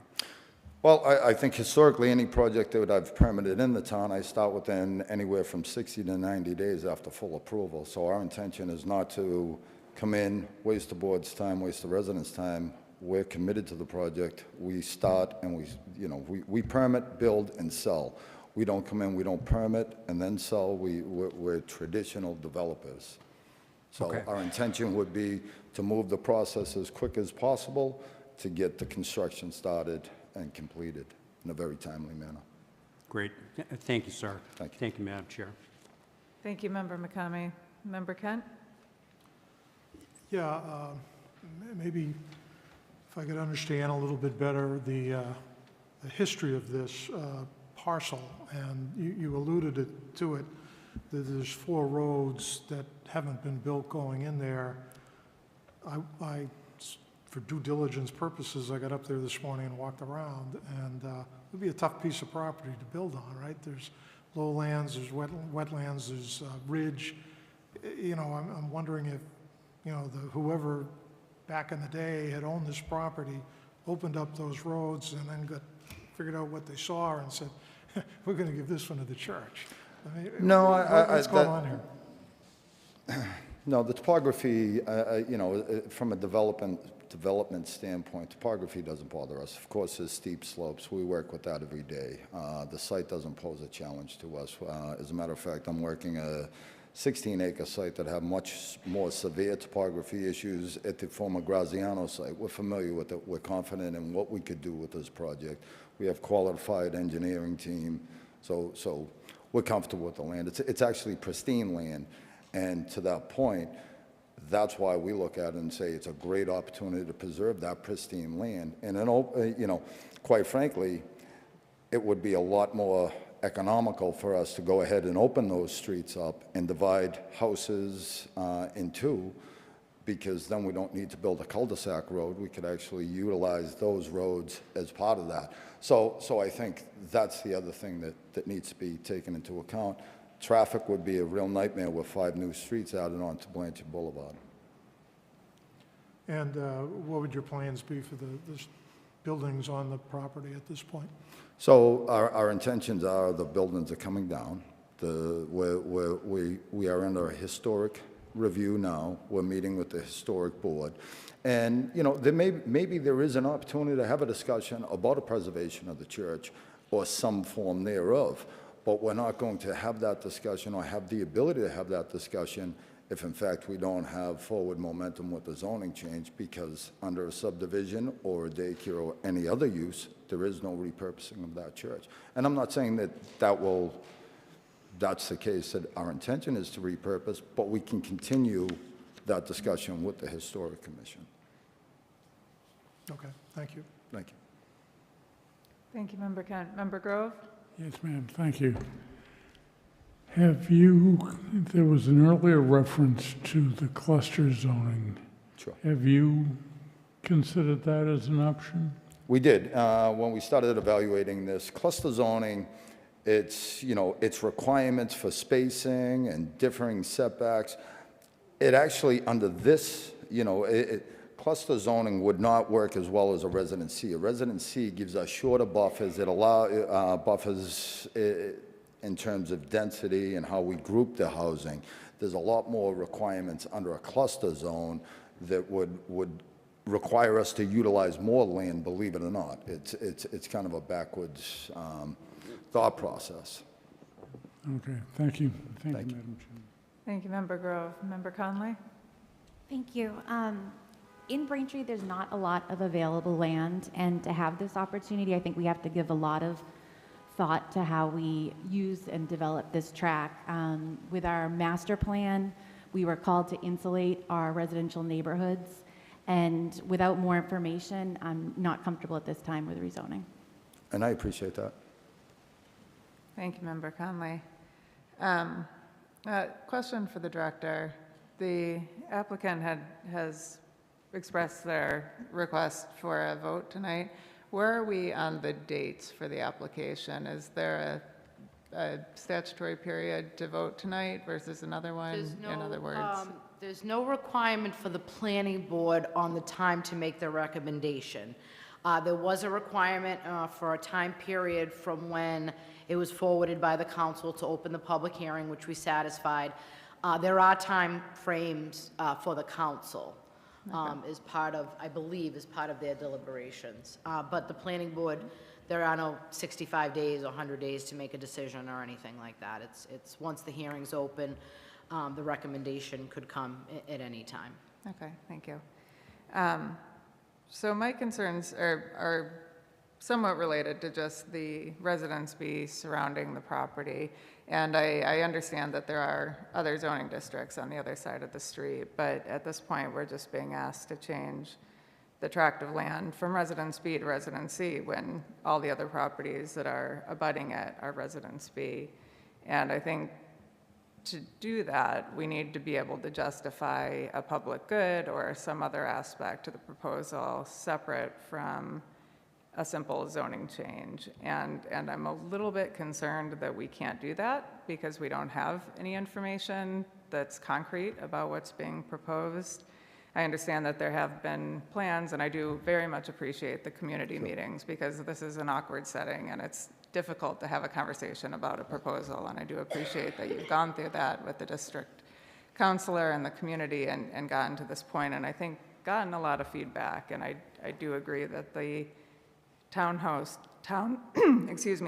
concept appears to fit better, but I think there are some questions with those paper streets and Blanchard, and if you're going out onto Blanchard, what does that mean as far as meeting with the residential districts and the Residence B? So I guess my question is, I know that there was a comment in the cover letter that don't think there's any concept that's required to be provided at this time, but is there any plan prior to town council voting on it to have a concept that is tied to the zoning change? Well, I do have a concept plan, and I've shared that publicly with the neighborhood, and I'm happy to share it with you this evening. You know, I think we just want to be careful not to enter into what could be deemed contract zoning, and I think you're familiar with that terminology. You know, I can't stand here and say, this is what I'm going to build, but I'm happy to share with the board this evening the concept plan, which was shared with the residents. But we do want to be careful that this is a place card holder, but I'm happy to turn this page and show it to you this evening. I think we've done a lot of work on this, and look, maybe it ain't the right project. We're content with the other uses, and if that's, you know, if that's the direction we want to go, that's okay with us as well. We do need to move the process forward, and if this board feels that they're not prepared to vote on, that's a determination for this board. But we, you know, we're happy to turn the page, and I'll show you whatever information you're looking for, but the residents are aware of it. Right, and I get that, and I do understand. I've seen the concept plan through some of the materials that have been put Sure. out at the prior meetings. I guess my concern overall is that doesn't necessarily tie to the public benefit component, and I think there is an aspect of spot zoning that's implicated with it because it is attractive land and one owner, and it is different from the parcels surrounding it, maybe not on the other side of the street. And so my understanding of the law says that that's okay as long as there's a public benefit, there's something other than an economic benefit to the property owner. And I'm concerned without having a concept tied to the zoning request that it's hard to show a public benefit because all we have is a straight zoning change. But it's kind of the that's potato. my concern. You know, Right. at what point, you know, we can't give you a plan and say, this is our plan, rezone it because we're giving you this plan, because that would be overturned in a minute. That's contract zoning. So we're trying to take the appropriate steps. And again, we'd be the ones running the risk of contract zoning. So I guess what I would say is, I think maybe we just need to change our plans and move on from it. I saw Director Santucci-Rossi. Did you have a comment or question? I just want to point out something, Madam Chair. So these paper streets that are punched through from Blanchard, if the property stays Residence B, there is opportunity to use those. If the property is zoned Residence C, to cross the zone line from B to C is a special permit. So I just want to make sure that people are aware. There's actually, it staying Residence B enables those to be used,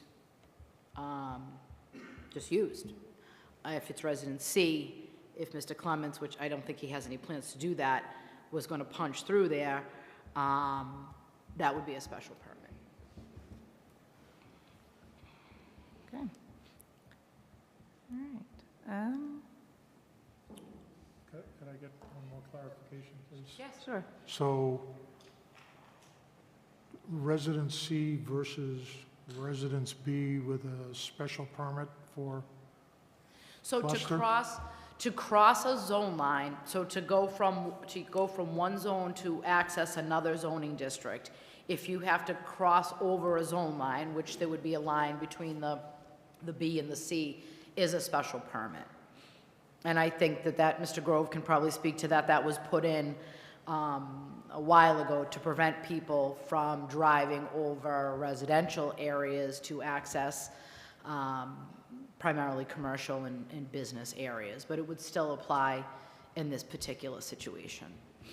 But Just a point of If you information. left it as Zone B, could you then issue a special permit for the actual building? If it was stayed Residence B and what use? So the subdivision, a definitive subdivision would be by right. He would be subject to meeting the subdivision rules and regulations. And I think everyone's clear that any development here would require conservation permitting as well. The daycare use is exempt from zoning and can go in any zoning district with very, very limited controls. The assisted living falls under our congregate living category, and that would be a special permit in the Residence B district, similar to the Sunrise facility. That was also permitted. I think that was even Residence A. Again, still a residential use, just sort of a different form and feel. And I think that was most of what we talked about. And again, the cluster layout, and again, I cluster, and I'm not sure if people are it seems like people are interpreting cluster as more aggressive and more intrusive and more traffic. And it's actually to sort of minimize a lot of that. And when we want to talk about controls, while multifamily in this cluster layout that Mr. Clemens has shown as in his concept is by right, that site plan cannot be changed once it's approved by the board. So by right doesn't mean he just goes and gets a building permit and does whatever he wants. By right means he's subject to site plan review, which frankly, the bar is fairly high in this community for a site plan review application. And once that plan is approved, or if it is submitted, but any site plan, once it's approved by the board, they can't change anything without coming back to the board. Yeah, they can move a catch basin, but they can't start moving units around. They can't start changing road widths. And that is, frankly, forever. And the conditions that are placed on that to make sure that it operates and is intended to function the way it was designed and how it was presented, those conditions are forever on the property.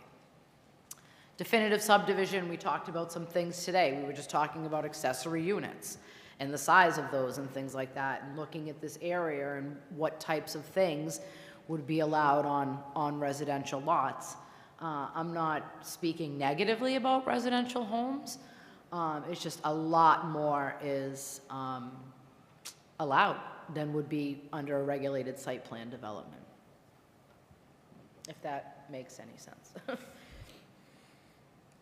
When we approve a subdivision, all we're approving is the roads and the infrastructure and the creation of the lots, not regulating house locations and things like that. That is something that is regulated by the zoning bylaw and is reviewed by the building inspector. Things that we would review at a future date would be things like grading.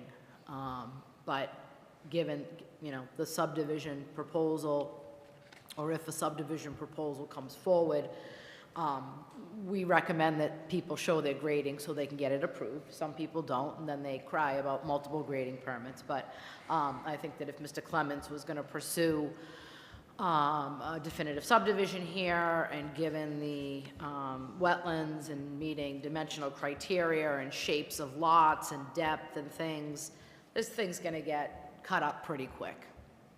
It's just, he's gonna have to maximize the number of lots. There'll be 15,000 square feet, much larger than probably all of the lots in the neighborhood. I scaled some lots off last night, and there's a couple that are 15 or 16,000 square feet, but the neighborhood to the east are very small lots. Longview, Blanchard, Longview, Elm Lawn, those are in the 5, 6, 7 range, if that. The neighborhood between here and the highway, those are a little bit bigger. Cedar, Hawthorne. But again, I averaged that, the lot size, and average lot size over there is about 9,000 square feet. So these lots would be much bigger. They would need to comply with zoning. So a lot of different factors, a lot of different scenarios.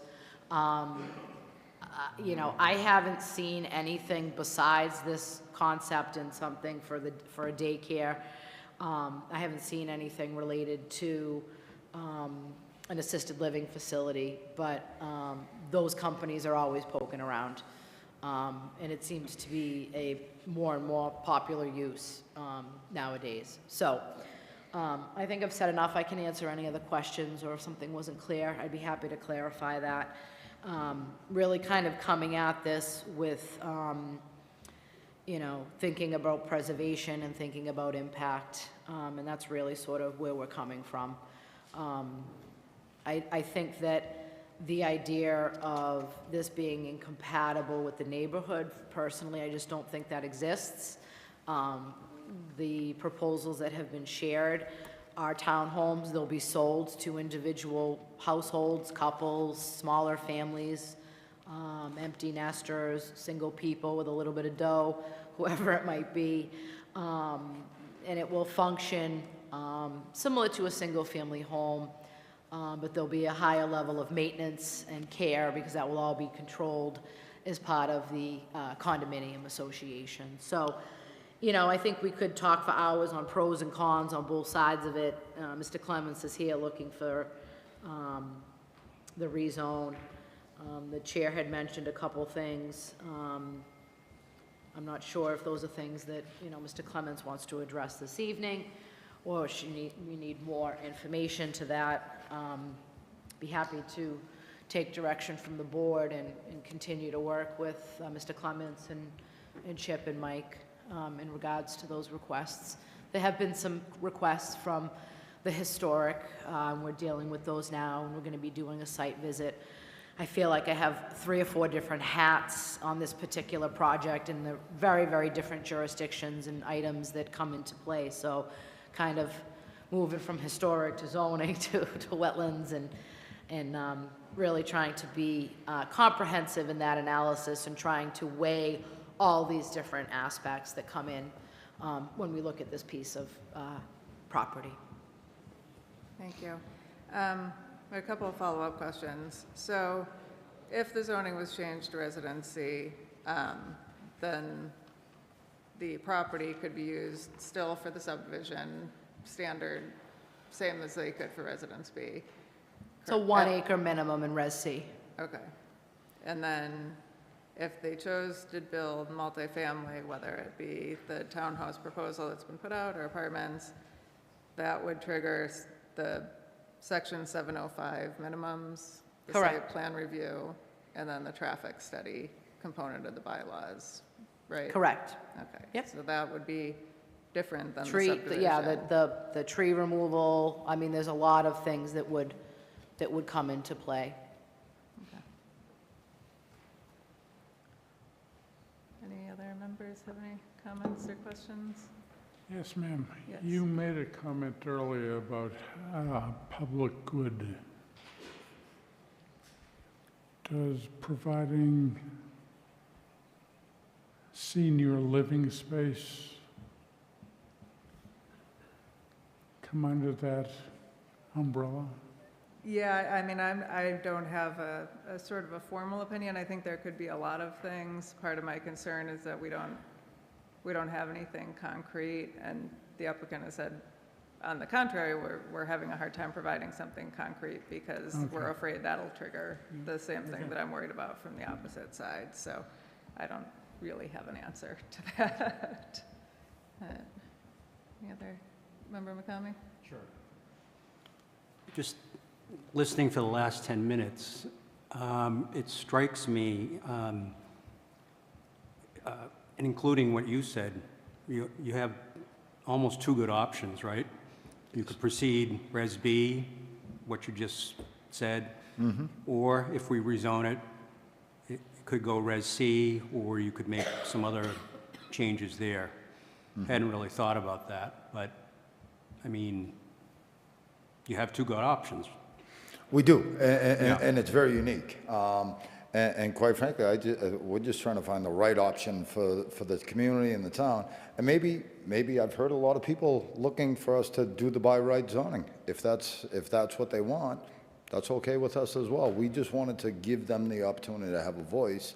And if that's the voice and you folks are uncomfortable and you feel that there is no public good, I would argue differently. I would say the public good by changing it is open space, preserving open space, traffic mitigation, all of the things. And, you know, I'm subjecting myself and my partner to a much more rigorous process coming through these boards.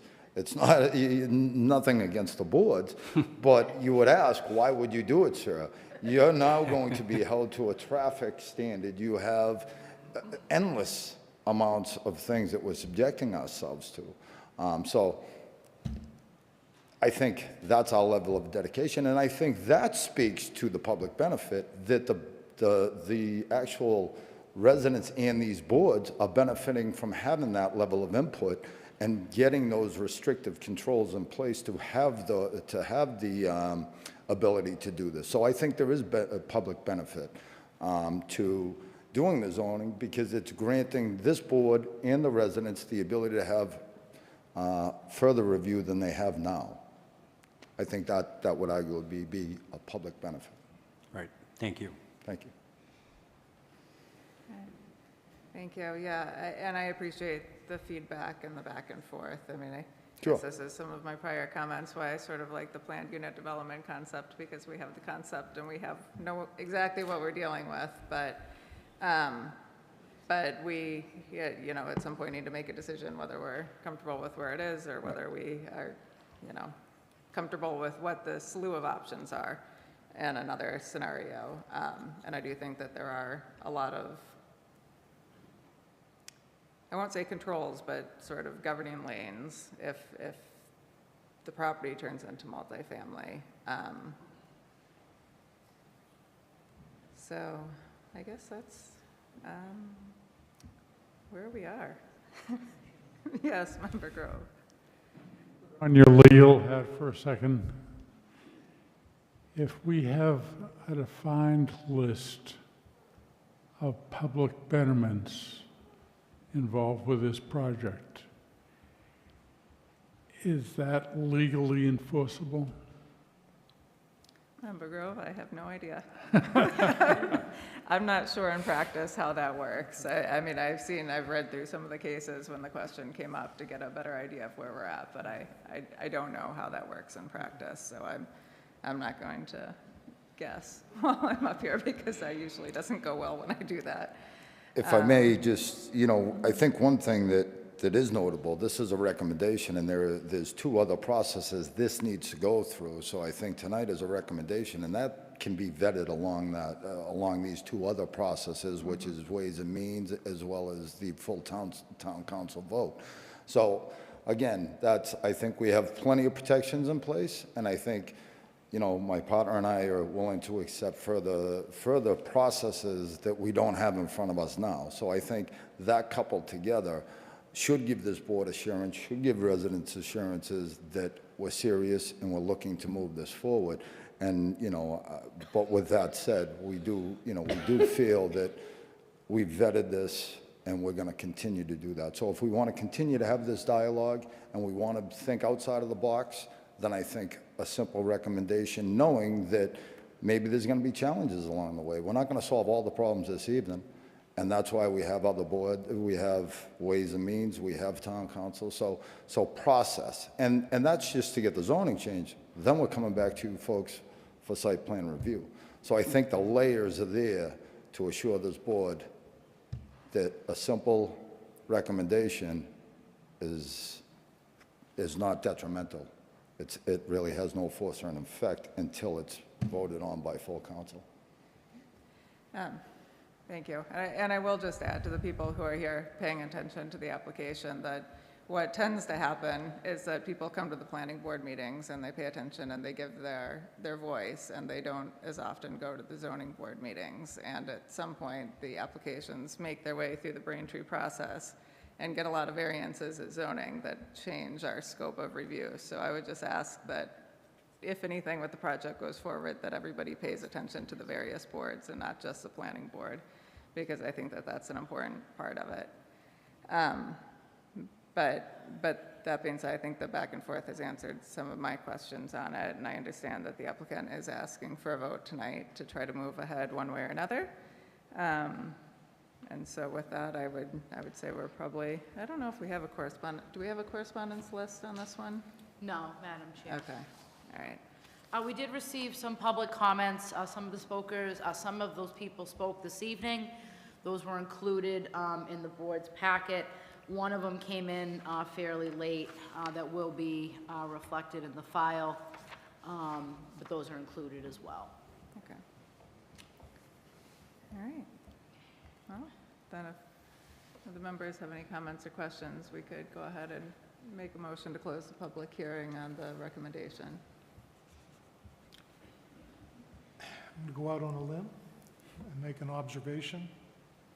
I mean, this board over the past 6 months or so, 8, 10 months, was dealing with another project that was looking at 300, 400, 500 units proposed by a large public company with a contractor from Florida. And in this situation, we're looking at a project of 26 to 48 units. The owner is the church, and the developer is a Braintree guy. I'm inclined to give him a chance. Appreciate that. All right, so before we take an official vote, we just need to close the public hearing, and then we can move on to the vote. I'll move to close the public hearing. All right, motion by member McCamey. Do we have a second? Second. Second by member Kent. And now we can take a motion on the application itself for a recommendation to town council.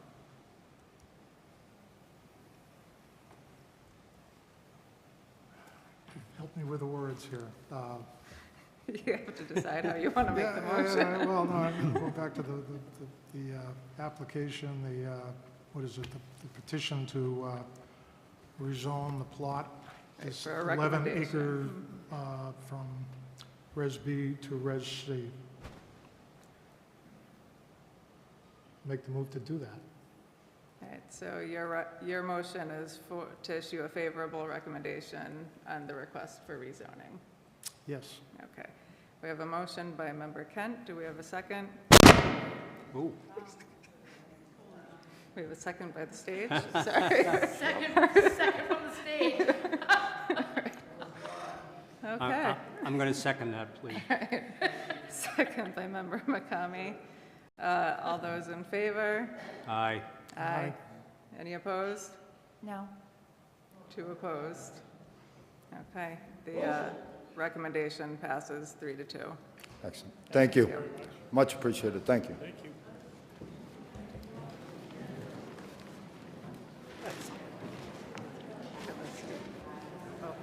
All right, wait. Yeah. Did we get it? Thanks again. One more motion. Yeah, okay. Wait, before you leave. Jen's in her car. One more motion. We just need a motion to close the hearing tonight. Motion to close the Motion meeting. by member Grove to close the hearing. Do we have a second? Second by member Kent. All those in favor? Aye. Okay. Aye. All right.